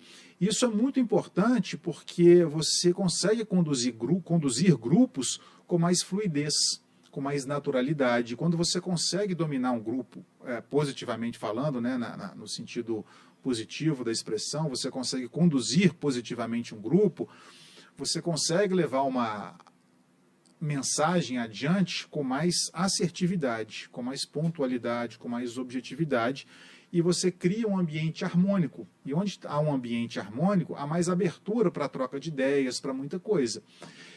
Nem sei se cabe muito nessa questão de comunicação não violenta, mas foi uma forma que eu me comuniquei com uma turma que eu lecionava já há um tempo, para chamar a atenção. Eu lembro direitinho, era à noite, período noturno, voltamos do intervalo, do café, você professora sabe, os alunos voltam todos oriçados, né? Parece menino de primário. Toma um cafezinho, oriçado, lá batendo um papo, aí você vem do seu café, entra na sala de aula, o pessoal está lá sentado, está de pé, está no corredor, está sentado em cima de uma mesa batendo um papo. Pessoal, vem aqui comigo. Fala baixo e nada, né? Tá falando. Tem gente que faz assim, entra na sala, silêncio, não sei o quê, me respeita. Falei, eu vou fazer isso com o adulto, mas não vai mesmo. Aí eu fui lá para frente, apaguei a luz, dava um breu danado à noite. E é engraçado que apaga a luz e o silêncio impera. Eu falo, gente, esse cara sem ver, não foi sem língua, não, né? E eu apaguei a luz, fez aquele silêncio. Por lógica, as pessoas viram a cabecinha lá para frente para ver o que está acontecendo, para ver se o professor está lá na frente, se ele vai tomar alguma providência. Eu sabia disso. Então apaguei a luz, contei até 2. Pensei, contando, né? Pensando. Aquele silêncio. Na hora que deu o silêncio, falei, agora que eu tenho que dar o recado. Só minha voz vai se sobressair. Acendi a luz, todo mundo olhando. Falei, pessoal, comigo aqui, com os 5 primeiros minutos, eu vou dar uma questão da prova da semana que vem. Acabou. Silêncio, todo mundo para a carteira e vai e sentou. Um lá ficou me olhando, professor, você foi malandro nessa. Eu falei, acho que eu vou ficar aqui gritando, perdendo voz com vocês. Vocês não merecem minha voz perdida aqui, não. Mas eu brinquei, né? Mas assim, brincadeiras à parte, mas é uma forma singela, boba, corriqueira, de você conseguir um silêncio de uma forma leve, criativa, divertida, mas extremamente eficiente. É um exemplo pequenininho, mas é relevante, sabe? É relevante. Então, assim, a comunicação não violenta, ela, não que isso seja especificamente, adorei. Mas a gente vai por etapas de entender onde a pessoa se encontra, o estado emocional que ela se encontra, para depois a gente fazer uma comunicação. Eu falo muito que é a questão do... a própria psicologia, pela nossa ansiedade em falar, em levar as nossas ideias adiante, em sermos aceitos, reconhecidos, amados, seja lá o que for, ouvidos, a gente tem uma tendência muito grande a atropelar as palavras, a ideia alheia, não é nem por falta de educação, por uma ansiedade. Hoje o mundo está mais ansioso do que nunca, a gente estava conversando sobre isso antes, né? Então as pessoas tendem a falar demais sem perceber o estado que a pessoa se encontra. Ela não encontra a pessoa, eu não digo fisicamente, mas emocionalmente. Ou seja, as pessoas querem conduzir e não acompanhar. É preciso, em primeiro lugar, você acompanhar para depois conduzir uma conversa ou um grupo de pessoas. Então, eu tento encontrar a pessoa, qual o estado emocional que ela está aqui agora. Eu estou acompanhando. Quando eu me encontrar com aquele estado, com aquela pessoa, eu começo a falar com ela, a conversar, a gerar uma comunicação estratégica, o que não quer dizer mentirosa, mas estratégica para que ela seja mais proveitosa, mais fluida, mais assertiva, a partir de ter encontrado a pessoa naquele estado XYZ emocional que ela se encontra. E aí eu passo a conduzir. Então, acompanho para conduzir. E todo mundo quer conduzir e depois acompanhar. Aí você acompanha a bagunça, por ansiedade. E hoje a necessidade muito de demonstrar que conhece, que sabe, né? Então, um quer mostrar que sabe mais que o outro. É uma competição que, na verdade, essa competição não te leva a lugar algum, né? Não. E não demonstra nada. Muito ao contrário, te coloca numa posição lá embaixo. Porque realmente a gente vê muito isso. E é muito interessante, Darcy, porque você traz, assim, vários aspectos da comunicação e como ela é rica de detalhes, né? Muito, muito. E é muito interessante, porque quando você coloca pra gente, né? Maria Flávia, aqui então a comunicação eu vejo o espírito da pessoa e aí eu vou conduzir, acompanhar e vou ali, né, medindo, dançando, né? Eu dançando, vejo o ritmo da pessoa, vejo o ritmo da pessoa e tal. Eu fiquei imaginando assim, aí vai a voz interna, né? Será que o Darcy, então, ele pegou, me conduziu e agora eu tô acompanhando? Aí a voz aqui, né? A voz aqui tá assim, né? A voz aqui tá assim. Então é muito interessante. Comunicação é bárbaro, realmente. Olha só, você conhece a estratégia do 1, 2, 3? Não. Quando alguém falar com você alguma coisa, assim que ela acabar de falar, ela fizer o silêncio, que aí é a sua vez de falar, o que acontece muito hoje é o que? O atropelo. As pessoas não estão ativamente escutando a outra. Estão ouvindo o barulho emanado aqui pela boca, as palavras, esperando o silêncio para já em seguida, pum, começar a falar também. Tenho certeza que já aconteceu com você, porque acontece com todo mundo. Quando você acaba de falar algo, uma pessoa, talvez no estado ali de ansiedade exacerbado do seu lado, começa a falar também e você pensa assim, você não fala por questão de elegância. Ô, praga, tá repetindo tudo que eu falei. Não é? Por quê? Porque ela não te ouviu. Ela estava esperando. Baixou alguma coisa aí. Ela estava esperando o silêncio para poder falar. E aí você fala, eu acabei de falar, você está repetindo. Por quê? Porque ela não assimilou, ela não digeriu. Então, ainda que você não tenha assimilado, não tenha digerido, estrategicamente, para você vender uma boa imagem, tá certo? Para melhorar para você, facilitar a sua vida, é a questão ali do 1, 2, 3. A pessoa acabou de falar com você, você conta até 3 para depois... Assim, pensa, né? A pessoa fala 1, 2, 3, aí sai correndo achando que você é doida. Mas assim, ela acabou de falar com você, você olha para ela nos olhos, mentalmente, contei até 3. Mas esse lapso aqui, curtinho, 3 segundos, 2, 3 segundos, tem um significado inconsciente tão grande nela, porque as pessoas estão tão carentes hoje de atenção, que 2, 3 segundos de silêncio, olhando no olho, digerindo, maturando o que ela falou, você dá a entender isso daí. A pessoa, inconscientemente, ela vai falar, ela me olhou, ela me ouviu, ela está maturando o que eu falei, ela está digerindo o que eu falei, para depois responder. 2, 3 segundos, você consegue captar a atenção e o respeito dessa pessoa. Tudo que você falar, ela começa a ter uma tendência maior de começar a digerir melhor, a te ouvir melhor, e certamente ela vai parar de repetir muita coisa que você fala. Por que eu não escutei isso antes? E a gente fazer isso também, sabe? A gente fazer isso também. E com o tempo, esses 3 segundos, a gente consegue maturar realmente alguma coisa. Por ansiedade. E não é por maldade, não. A gente fica tão ansioso para falar que a pessoa está falando e faz silêncio logo, que eu quero falar também. Por ansiedade, não é por maldade. Não, muito, muito interessante, porque realmente, assim, eu já tive ocasiões, assim, que a pessoa... Eu falava, e aí no final ela falava a mesma coisa. Isso foram várias vezes, isso me angustiava tanto. Que eu falava assim, puxa vida, não tô entendendo. E aí a pessoa falou assim, não porque já me falaram realmente que às vezes a pessoa fala e eu repito o que a pessoa falou de forma diferente, mas no mesmo sentido, né?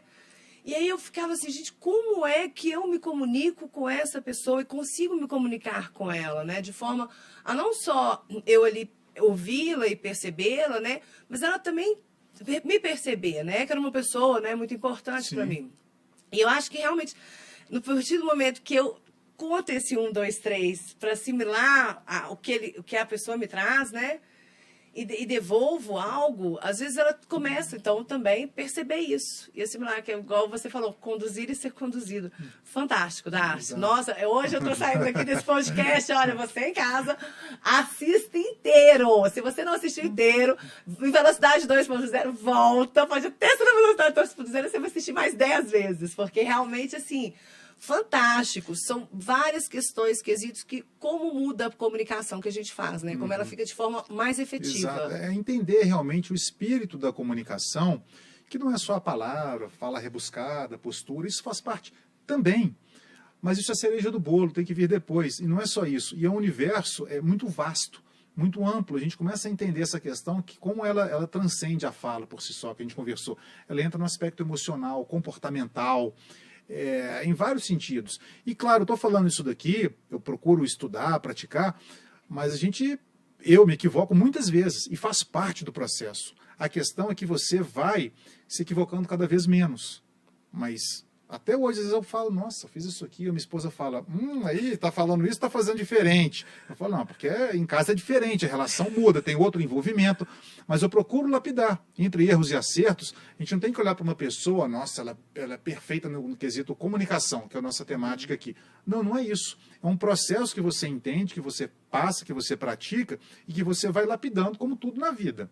Quem falar que, eu não erro, eu sou perfeito, eu sou o rei nisso daqui, eu falei, já...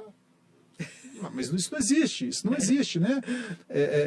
A gente tem que bater nesse papo, igual agora, a gente está conversando, trocando uma ideia, a gente não vai ficar aqui de forma rebuscada, chata, conversando, a gente está entendendo conceitos por trás da comunicação, do que trava, do que não trava, do que impulsiona uma pessoa a falar em público, da vulnerabilidade, de ficar diante de outras pessoas, de ser julgada, de ser ridicularizada, é largar isso para lá. Eu brinco muito com o pessoal. Um dia eu estava dando uma palestra, não tem muito tempo, e eu vou falar sobre isso amanhã, inclusive, num evento. O que é mais fácil? Pergunto para o pessoal, adultos, falar em público ou amarrar os sapatos? Que é isso? Você está doido, professor? Lógico que é falar em público. Eu falo, por quê? Eu quero uma explicação lógica. Por quê? Não, por quê?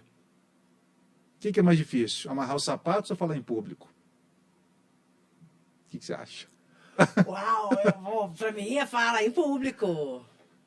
Falar em público é mais difícil para mim. Entendi. Aí eu falo para as pessoas, por que é mais difícil? Mas você fala em público, hein? E olha que tem gente que não fala. Se eu pedir para levantar e falar em público ou dar uma aula, desmaia. E não estou brincando, não. É sério isso. É sério. É verdade. Eu falo, gente, não tem mais fácil e mais difícil. Tem o que você sabe e o que você não sabe.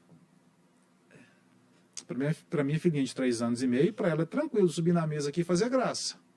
Amarrar o sapato ela não consegue. Porque requer uma habilidade mais fina com os dedinhos, dar o laço. Então o que é mais difícil? Andar de bicicleta ou dirigir carro? Né? Podia ser caminhão, mas eu dirigi um carro. Depende. Para o meu filho, dirigir carro é mais difícil. Andar de bicicleta ele sabe, mas ele não sabe dirigir. A minha mãe, por exemplo, já é uma senhora, mas ela não sabe andar de bicicleta. E ela sabe dirigir. Então, para ela, dirigir é mais fácil que andar de bicicleta. Por quê? Porque um ela sabe e outra ela não sabe. Então, o fácil e difícil é muito relativo. Tudo que eu não sei é difícil. Tudo que eu sei é fácil. Mas eu tento pensar assim, o que eu não sei é difícil? Não. É fácil? Também não. Eu não sei. É diferente. Aí eu não crio a primeira crença e obstáculo de que falar em público é difícil. Tem gente que fala que é difícil, mas nunca falou. Eu falo, então você não pode falar que é difícil. Nem que é fácil. Você não sabe. Perfeito. Vamos aprender. E aí o que acontece? Olha que processo interessante, que a gente passa por alguns níveis lógicos de aprendizado, de consciência, isso tudo, para tudo na vida. Tudo. Tudo. E também para falar em público. Tudo que a gente faz repetidas vezes, a nossa mente ela começa a automatizar. Você dirige. Quando você tirou a sua carteira, no começo você dirigia com mais tensão. Hoje não. É natural. Quando a pessoa começa a dirigir, você vai tendo consciência, né? Vou passar marcha, vou dar seta, vou para cá, vou para lá. Dirige. Você tem habilitação para isso. Você tem competência para aquilo. Mas ainda está meio tensa. E assim o tempo passa. Os meses, os anos. Quando você olha, senta no carro, e se ficar pensando longe, você vai para um caminho que você está habituado. Isso acontece comigo. Eu estou longe, quando eu olho, eu falo, peraí, o que eu estou fazendo aqui em casa? Era para eu estar do outro lado da cidade. Vai no automático. Eu nem presto atenção. Por quê? Porque a minha mente falou assim, opa, você faz isso com frequência, a todo momento. Eu vou automatizar esse comportamento, essa atividade, para te desincumbir, te desestressar. Isso não é mais uma atividade específica na sua vida que vai te afetar no seu dia a dia. É natural. Amarrar o sapato é uma atividade, escovar os dentes é uma atividade, trocar roupa é uma atividade, comer com garfo e faca é uma atividade, tomar banho é uma atividade. Tanto é que para uma criança pequenininha é muita coisa. Quando ela consegue tomar o banho sozinha, colocar a roupa, enfiar a perna na calça sem ser as duas pernas no mesmo buraco, dar o laço no sapato, escovar o dente sozinha, ela sai feliz. Nossa, fiz isso tudo. E com o tempo ela vai fazer, até que vai deixar de ser atividade, porque o cérebro vai automatizar. Alguém pode te ligar e falar, Maria Flávia, vamos hoje sair para tomar um chopp? E amanhã você tem um evento o dia inteirinho com um tema de inteligência artificial no direito. Você fala, não. Hoje eu não posso, eu tenho um tema amanhã. Ou não é esse problema todo. Você vai dar uma aula que você já dá há tantos anos. Você vai dar mais uma aula que você já sabe de qual é salteado, de olho fechado, de trás para frente. Você não vai falar para a pessoa, não, hoje eu não posso tomar um chopp não, que amanhã eu vou falar em público, que eu tenho que dar uma aula. Você não vai falar isso, porque já está padrão para você. Aquilo não é mais uma questão para você, o falar. A questão é dar uma boa aula. Você já se preocupa com o fim, porque a comunicação não é atividade fim, ela é atividade meio. Para vendedor, a atividade fim é vender. A comunicação é para atingir a venda. Para o professor, a atividade fim é o conteúdo. A comunicação é para levar o conteúdo adiante. Então, a comunicação é atividade meio. Então, eu falo, gente, a comunicação, qual ganho você vai ter com a comunicação, depender da sua vida. Ela é atividade meio. E ali é a mesma coisa. Opa, para você não é mais uma questão falar em público. Uma pessoa que vai falar a primeira vez, um aluno seu que vai apresentar um trabalho pela primeira vez, não tem essa habilidade nem esse hábito de falar em público, não, hoje eu não vou sair para tomar um chopp não, que amanhã eu tenho uma apresentação com a aula da Maria Flávia e eu preciso de nota com ela. E eu fico muito nervoso em falar em público. Por quê? Porque é uma atividade, não foi padronizado, nem tampouco automatizado pelo seu cérebro. Porque você não faz aquilo corriqueiramente. Tudo que você faz corriqueiramente é automatizado. Por isso que se alguém te ligar hoje, eu te ligo, Maria Flávia, vamos gravar um podcast? Ah, Darcio, eu não posso, eu tenho muita coisa para fazer. O quê? Tem que acordar, tomar café, escovar dente, tomar banho, trocar roupa, amarrar o cadarço. Se você me responder isso, eu já te bloqueei no WhatsApp, no Instagram. Falei assim, não, nunca vi, não conheço, não. Porque a pessoa é louquinha. Não é uma atividade. Por quê? Não é uma atividade porque padronizou, porque é cômodo, é fácil para você. Como, talvez, ministrar uma aula, eu me habituei, você se habituou. Não é mais uma questão, você não fica tensa. Ai, meu Deus, amanhã eu vou estar na frente de 50 alunos para falar em público. Não é mais uma questão. O seu dia não muda, a sua noite não muda.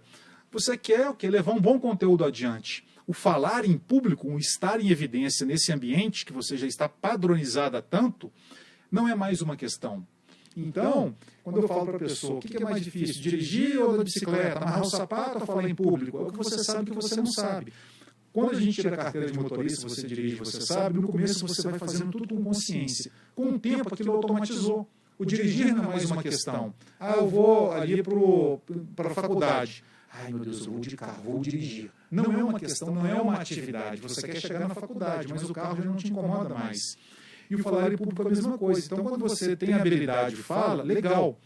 Mas quando você vai para o último nível do aprendizado, que você sequer tem consciência da sua competência em falar em público, não é mais uma questão para você, aí tá legal. Você tirou mais um peso da sua vida. Porque você fez tantas vezes que seu corpo, sua mente falou, padrão, vamos automatizar isso aqui, positivamente falando. E você vai ficar leve. Isso... Ainda que cause borboletas no estômago, né? Sim, mas você tem um controle. Você tem um controle. Você tem um controle. Não é a ansiedade que te domina, né? Você domina a ansiedade. E é interessante porque realmente essa ferramenta, né, igual você está falando, não é uma ferramenta, é um instrumento da comunicação para aquilo que você faz de forma habitual, né?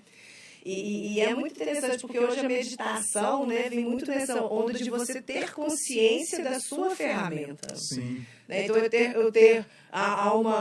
na yoga tem uma prática que é você assim, mentalizar aquilo que você está fazendo e não de forma automática, né? Assim, para você fazer mentalizando aquilo que você faz de forma automática. Então, você escova o dente pensando, tal, isso da meditação. Então, tomar consciência da sua ferramenta, do seu instrumento comunicação, é algo que agrega muito, né? Qualquer profissional, ainda que ele já tenha um nível de comunicação evoluído. Com certeza. Porque nunca se tem uma perfeição. A gente vai sempre lapidando, sempre melhorando, construindo, aprendendo. desconstruindo de novo. Isso é um processo que é eterno. Não chega no topo e fala, parei. Isso não pode acontecer. E em sala de aula, Dácio, há hoje um sistema de ensino e aprendizagem, né, que muda bastante. Sim. O Alfa Juris está trazendo muita novidade, muita aula prática bacana, né, diferente. O sistema de aprendizagem de vocês, do aprendizado, da didática, né, da metodologia. O que muda hoje em dia, né, do antigo? Como é que era, como é que virou esse sistema de ensino? Porque aqui a gente já falou de vários professores Slay, PowerPoint e tudo mais. Mas o que mais muda? O que mais tem de novidade que a gente pode olhar para esse lado e buscar né, melhorar nossas ferramentas? Bom, o que eu vejo muito, eu tento fazer um contraponto até com mudança de geração, e por trás de mudança de geração vem uma mudança de comportamento, vem uma mudança cultural e, especialmente agora, uma mudança tecnológica gigantesca. Eu, por exemplo, eu me formei na faculdade em dezembro de 2003. Quer dizer, né? Eu também. Também fiz tudo, então, veja bem, não tinha internet. 20 anos atrás. Exatamente, quase isso, né? Quer dizer, estava tudo muito engatinhando, tudo muito no começo. Não tinha essa questão de rede social, de facilidade, de YouTube veio em 2005, salvo engano. Aí depois veio o Orkut, acho que em 2004. Depois, na sequência, Facebook. Aí veio o YouTube. Depois a internet tomando outro corpo. Instagram, exatamente. Começou a vir tudo isso e um excesso de informações. Então, hoje, eu quando lecionava, assim, estava em sala de aula, falava para os meus alunos, olha, o que eu vou falar aqui, vocês vão ver 10 mil pessoas na internet falando coisa pior, 10 mil pessoas falando basicamente a mesma coisa, e 10 mil pessoas falando coisas muito melhores e interessantes. Então, qual vai ser meu papel aqui? Eu vou tentar curar informações para vocês, porque também excesso de informação, às vezes, é nada, não sabe para onde que vai.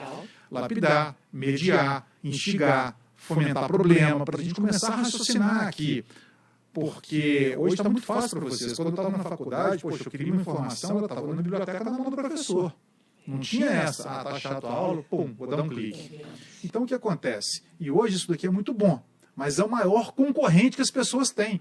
Porque basta 5 minutinhos, até pelo nível de ansiedade que hoje as pessoas se encontram, de uma aula, uma palestra chata, o camarada já vem para cá, ó, vou fugir aqui, vou para o meu mundo, vou para a minha rede social, vou para a internet, vou fazer outras coisas, porque não estou aguentando. Ela tem essa possibilidade de fuga. Nós não tínhamos. Tá chato, vai aguentar. Eu não tinha celular para correr, não tinha nada para fazer. Vou ficar aqui. E isso, direto ou indiretamente, gerava uma certa acomodação, talvez em quem lecionava, não em todos, mas algumas pessoas, porque não tem concorrente. Hoje, quem fala em público tem concorrente. Concorrente é tecnologia. E está no bolso de cada um. Então, você tem que dar cambalhota, engolir fogo, brincando, para chamar a atenção, sabe? Porque em sala de aula, hoje, as pessoas têm que, quem leciona, tem que se reinventar no aspecto comunicacional. A gente brincou, botar PowerPoint, ficar lendo ali na frente, meu filho, pede para sair. O currículo, a especialização, o mestrado, o doutorado, etc., vai te colocar na sala de aula. Mas o que vai te manter ali vai ser a aderência dos alunos. Juntar um monte de aluno e falar, ó, isso aí não está dando não, não está dando para descer, não estão aprendendo nada, está chato, está cansativo. Por quê? Porque não está com habilidade comunicacional para fazer acontecer dentro de uma sala de aula, nesse contraponto, nesse choque de gerações. Falou, opa, qual que é o nível de engajamento, de interatividade, de interesse, de acesso à informação que ele tem? Sabe? E aí o professor ele tem que começar a lapidar muito a sua habilidade comunicacional, a sua performance comunicacional em sala de aula. A gente falou de storytelling, que está lá no primitivo, no nosso DNA. É isso daí que vai chamar a atenção.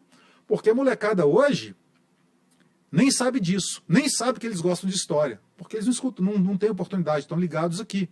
Agora, está no DNA. Cutuca aquilo no DNA dele que ele vai começar a gostar e nem sabe por quê. E aí, isso daqui não vai ser mais um concorrente. É a forma como você vai lidar, vai se comportamentar,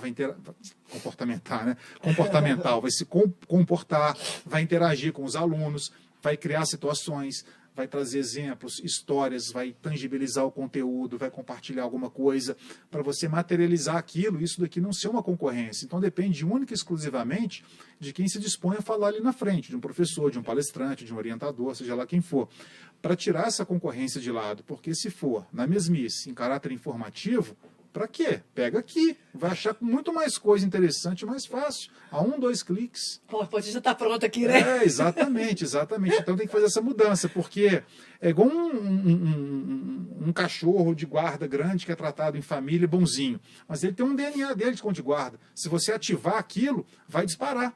E ele nem sabe que tem, mas está lá na raiz dele, genética. E as pessoas têm esse DNA de ouvir história.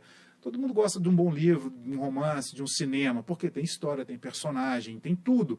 Então, como que você vai usar essa habilidade comunicacional para pegar seu conteúdo quando cabível, obviamente, e trazer isso aí no formato de storytelling, por exemplo, para não desacreditar, mas para enfraquecer a concorrência tecnológica, pelo menos naquele momento, porque senão não vai dar certo.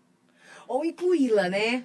Não, Porque, não é desconsiderar, não, tá? é. Trabalhar em conjunto, aliás. Justamente, é interessante isso, porque realmente a gente, né, eu lecionava, eu tinha uma matéria lá na faculdade que eu subia em cima da mesa. E aí, hoje eu não subo mais em cima da mesa, não. E a diretora, a coordenadora falou, Maria Flávia, isso vai dar acidente de trabalho. Você já não está mais na idade, então eu não subo mais não. Mas antigamente eu subia, até para tornar mais interativa a aula, dar um entretenimento maior. Só que realmente vieram os celulares. Então, subindo em cima da mesa já não estava nem adiantando. Porque, né, a pessoa ficava ali era muito mais atrativo do que o simples subir na mesa, né? O conteúdo, realmente, é uma parte da comunicação que é importante, né? Vale. E aí, então, eu falei, bom, como a gente traz isso, né? Eu fui ver as questões da metodologias ativas. Aí fui fazer a aula com o professor Mota, que é um grande professor de metodologias ativas, e estudar sobre isso foi muito interessante. E hoje, com o ChatGPT, minha melhor amiga, inteligência artificial, que a gente tem todas... nós vamos fazer um podcast dela depois, sim, né? Sim, muitos, aliás, aqui. Esse vai ser um deles. Vai, legal demais. Eu trago isso muito dentro de sala de aula hoje. Então, assim, hoje eu coloco os alunos para fazerem trabalho, então vamos fazer minha matéria ética profissional, vamos trabalhar honorários advocatícios. Então, vamos fazer um contrato de honorários advocatícios usando o ChatGPT. Então, a gente começa usando o ChatGPT, vai discutindo as questões todas, a parte toda, né, das legislações para trabalhar, para incluir, né, isso aqui. Mas, de fato, é um concorrente e é uma questão que você traz muito importante, que eles já questionam aqui, já colocam a sua informação, porque tem uns que testam, né? Deixa eu ver se é verdade o que ele está falando. Aí, não, o professor aqui no Google está falando assim, assim, assado, né? Diferente. E te colocam isso, e se você não tiver uma estrutura emocional muito grande para, naquele momento, saber e confiar no seu conhecimento, né? Garantir o seu conhecimento e falar, olha, não, tá errado isso aí, não vai nessa não. Ou se não, até para conseguir, com vulnerabilidade, reconhecer o seu erro, né? E se mostrar. É muito válido. E como é que eu posso, então, ter a criatividade e como é que eu posso desenvolver a minha criatividade como professor, como palestrante, para poder trazer essa comunicação na concorrência com isso aqui? Como é que eu desenvolvo as minhas criatividades? Porque tem que ter uma criatividade realmente muito grande. Eu fico rebolando, praticamente. Né? A gente tem que realmente, dentro de sala de aula é difícil, na maioria das vezes. Como é que são essas criatividades? Onde é que a gente pode desenvolver isso? A gente tem que trazer, como eu disse, né, a concorrência desde que mal utilizada, mas quando você traz para si, igual você fez aí de forma muito perspicaz, muito inteligente, opa, vamos trabalhar então com essa tecnologia junto e aprender uma coisa. Muito legal. Por exemplo, eu já fiz em sala de aula.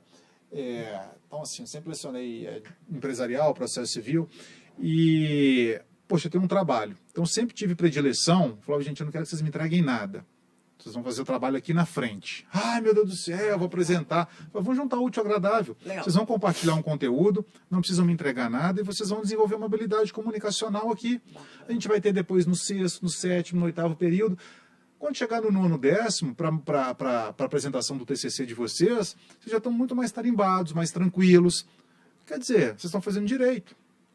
Desenvolve então, vamos juntar o útil ao agradável, exatamente. E algumas vezes eu falava, então é o seguinte, nós vamos fazer esse trabalho aqui, nós vamos dividir uma parte individual, uma parte em grupo. A individual, vocês vão me gravar um vídeo de até 3 minutos e vão me enviar para o WhatsApp. Então, quer dizer, estão usando o celular, vocês não adoram falar WhatsApp, Legal. fazer dancinha no TikTok, gravar não sei o quê. Legal. Então, vocês vão gravar um vídeo e me enviem.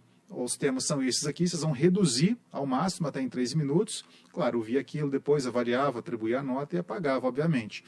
Mas vocês vão gravar e me enviar. Então, vocês estão treinando também fazer uma coisa positiva. Por quê? Quando vocês formarem, vocês vão atender alguém, fazer uma ligação aqui, vão gravar um vídeo para compartilhar um conteúdo, você quer criar uma rede social para compartilhamento de conteúdo semanal, por exemplo, já vai acostumando. Depois vamos vir aqui na frente. Então é uma forma também. Opa, vamos treinar uma audiência hoje aqui, mas vamos imaginar que uma testemunha está à distância. Vamos abrir um computador em outra sala, ela vai ficar aqui online na nossa sala também.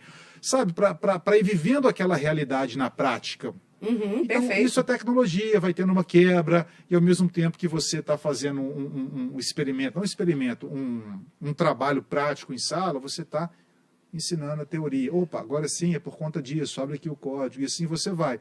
Então, assim, o aspecto comunicacional, criativo, ele faz parte do professor hoje, não tem como negar. E que fantástico, né, Dácio? Porque, pelo visto, né, pelo que você nos traz aqui, aí você consegue, como professor, ir além do conhecimento teórico, pura e simplesmente, né? Porque hoje um questionamento muito do mercado, uma reclamação grande mercadológica do mercado, né, nosso, é que as pessoas elas têm desenvolvidas, tudo bem, uma hard skills, né, que são aqueles conhecimentos técnicos, mas em termos de soft skills elas estão muito ainda incipientes, muito pouco desenvolvidas, né?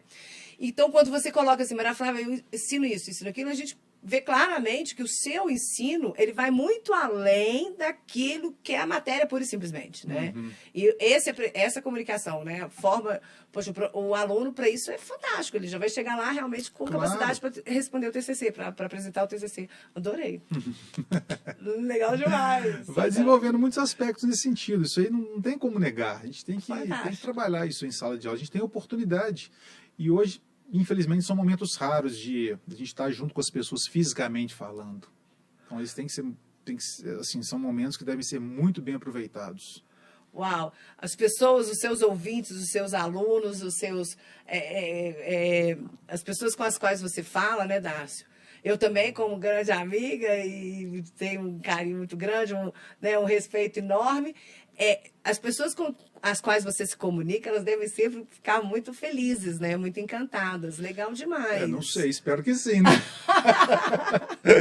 Entre erros e acertos, trancos e barrancos, a gente vai levando, mas vai acontecendo. Legal. Há quantos anos você trabalha com essa parte de comunicação? Que você desenvolve isso? Sim.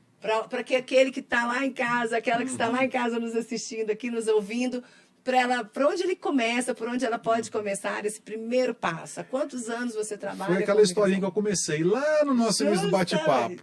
E aí eu fui entendendo depois as coisas, fui crescendo, fui ao meu modo, sem orientação, diretriz de ninguém. Depois tive orientações, conversas com profissionais, leituras, cursos, amadurecendo também, então fui lapidando algumas coisas.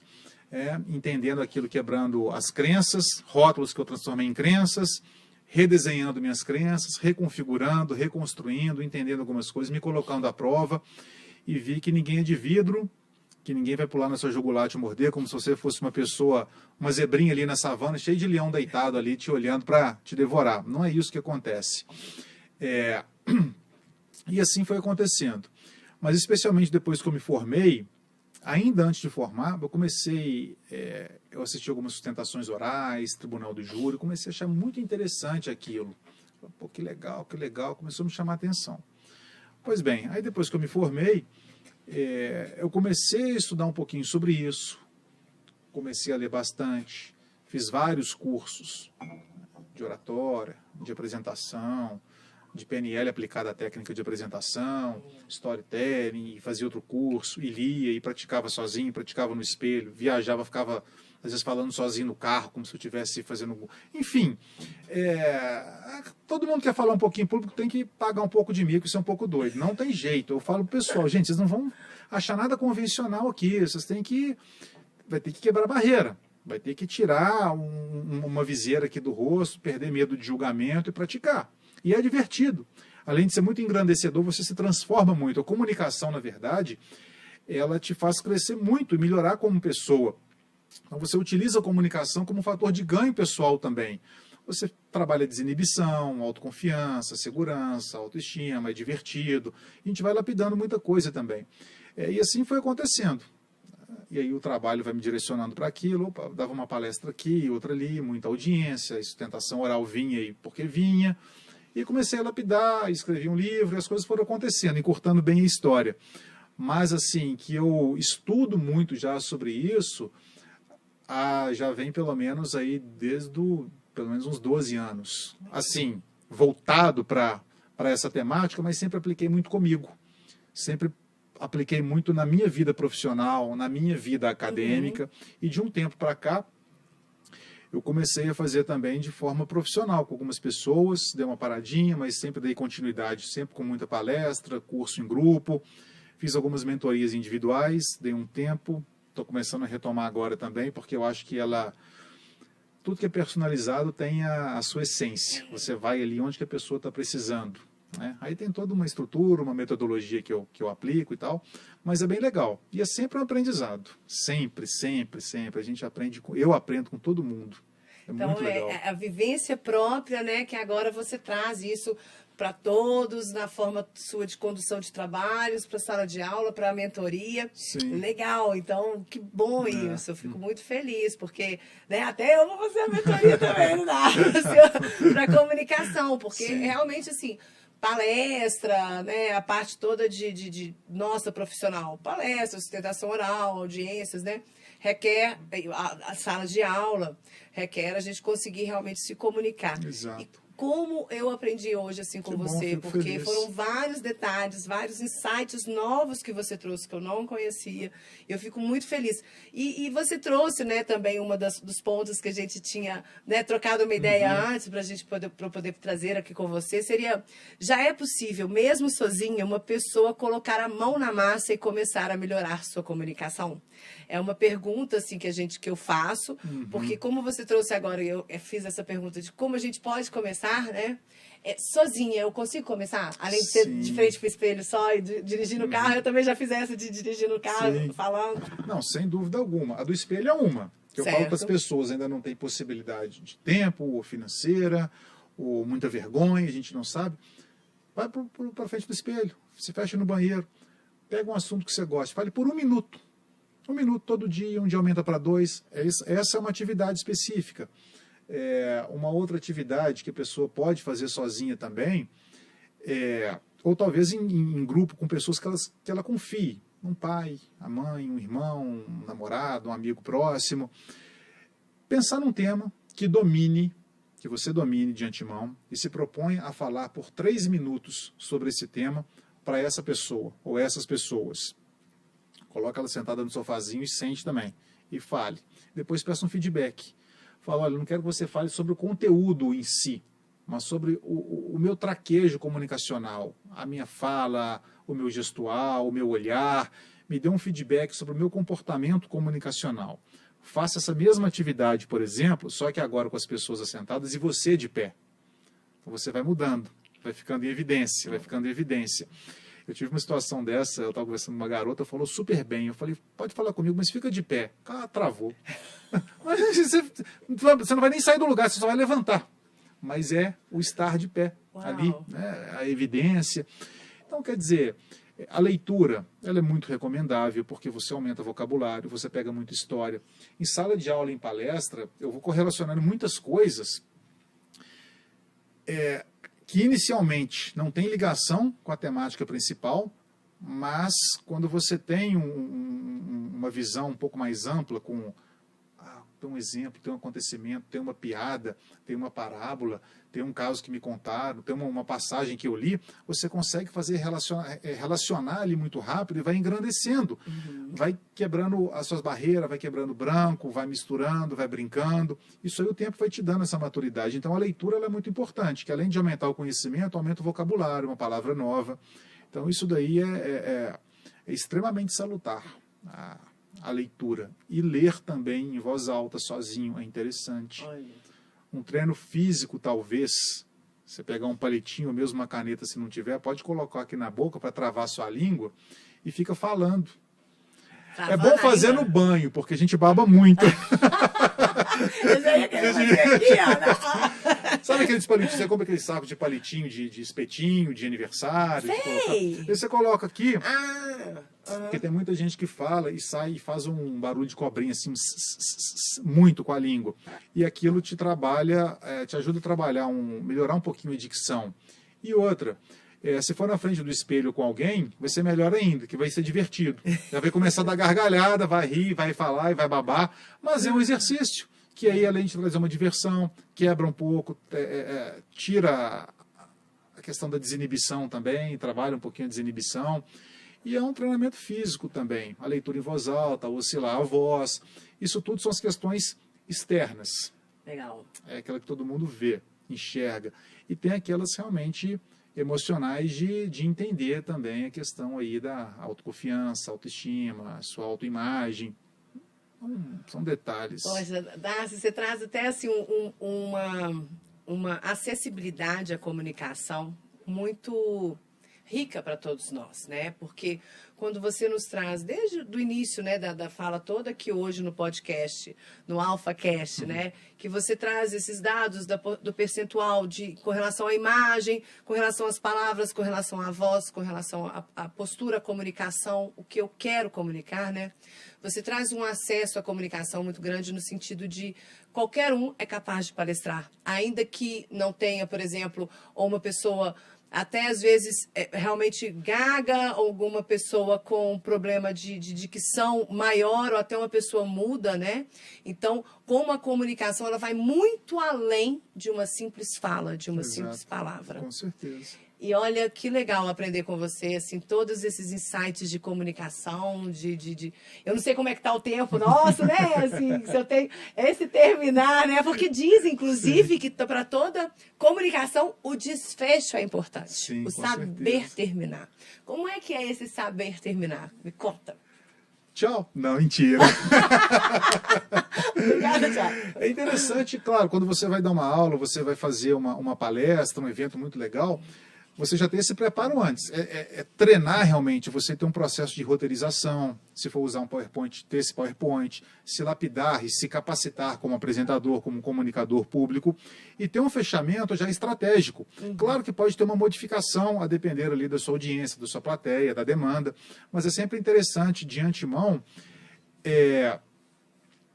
trabalharmos um fechamento bacana. Não é simplesmente como muita gente fala. Fala, bom, então é isso, obrigado. Você diminui tudo que você falou. Então é isso. Verdade. Sabe? Mas assim, também não precisa colocar no PowerPoint aquilo, muito obrigado, é palminha assim. E um monte de gente, coisa horrorosa. Você sabe se você faz isso. Mas é interessante você trabalhar esse fechamento a depender da mensagem final que você quer deixar. Simplesmente agradecer, reiterar de novo a felicidade e a honra pelo convite, se colocar à disposição, agradecer imensamente as pessoas, valorizar o tempo delas e o interesse em estarem ali te ouvindo, isso é muito válido. A forma como isso vai acontecer vai depender muito da temática, do seu estilo pessoal, muito interessante. Você pode deixar uma frase final de efeito, sabe? E agradecer mais uma vez pela presença, pela oportunidade, fico muito feliz de estar aqui. Estou falando muito por alto, mas há várias formas de fechamento, mas é importante que ela seja impactante, seja verdadeira e seja direta, objetiva, sem ficar dando volta já deixa de ser fechamento. Começa tudo de novo. E é como se fosse uma justificativa, assim, será que foi tão bom? Aí você começa a justificar o porquê que você foi estar ali. Não, reconheça aquilo, agradeça pela presença, reconheça mais uma vez pelo convite. Pode ter um tempo de perguntas e respostas depois, pode ser simplesmente uma palestra que você sai entre um outro palestrante. Então, isso tudo depende muito do perfil do apresentador, da pessoa que está ali falando. Mas é interessante que seja um fechamento de impacto, de agradecimento, com uma frase, se colocando à disposição depois, que isso já, por si só, já é bem interessante, né? Em qualquer evento, em qualquer palestra. Então, eu gostaria muito de agradecer o convite para participar do AlphaCast. Para mim é uma honra muito grande estar com vocês, parabéns pelo trabalho do Alpha Júris. seu, do Kiko. Agradeço muito a Fabi, muito especialmente. E assim, realmente, Dácio, como é importante, né? E obrigada por todo esse aprendizado de comunicação. O Alfa Juris, ele vai trazer esses cursos todos, né, pra gente de comunicação, sim, sua mentoria. Com certeza eu vou querer realmente participar. Sim, a gente está com um projeto lá bem legal, a gente está com uma sala bem legal para isso, voltada para isso, desenhada para isso. A gente vai começar com esse projeto presencial lá, bem interessante, nessa parte comunicacional. Que legal.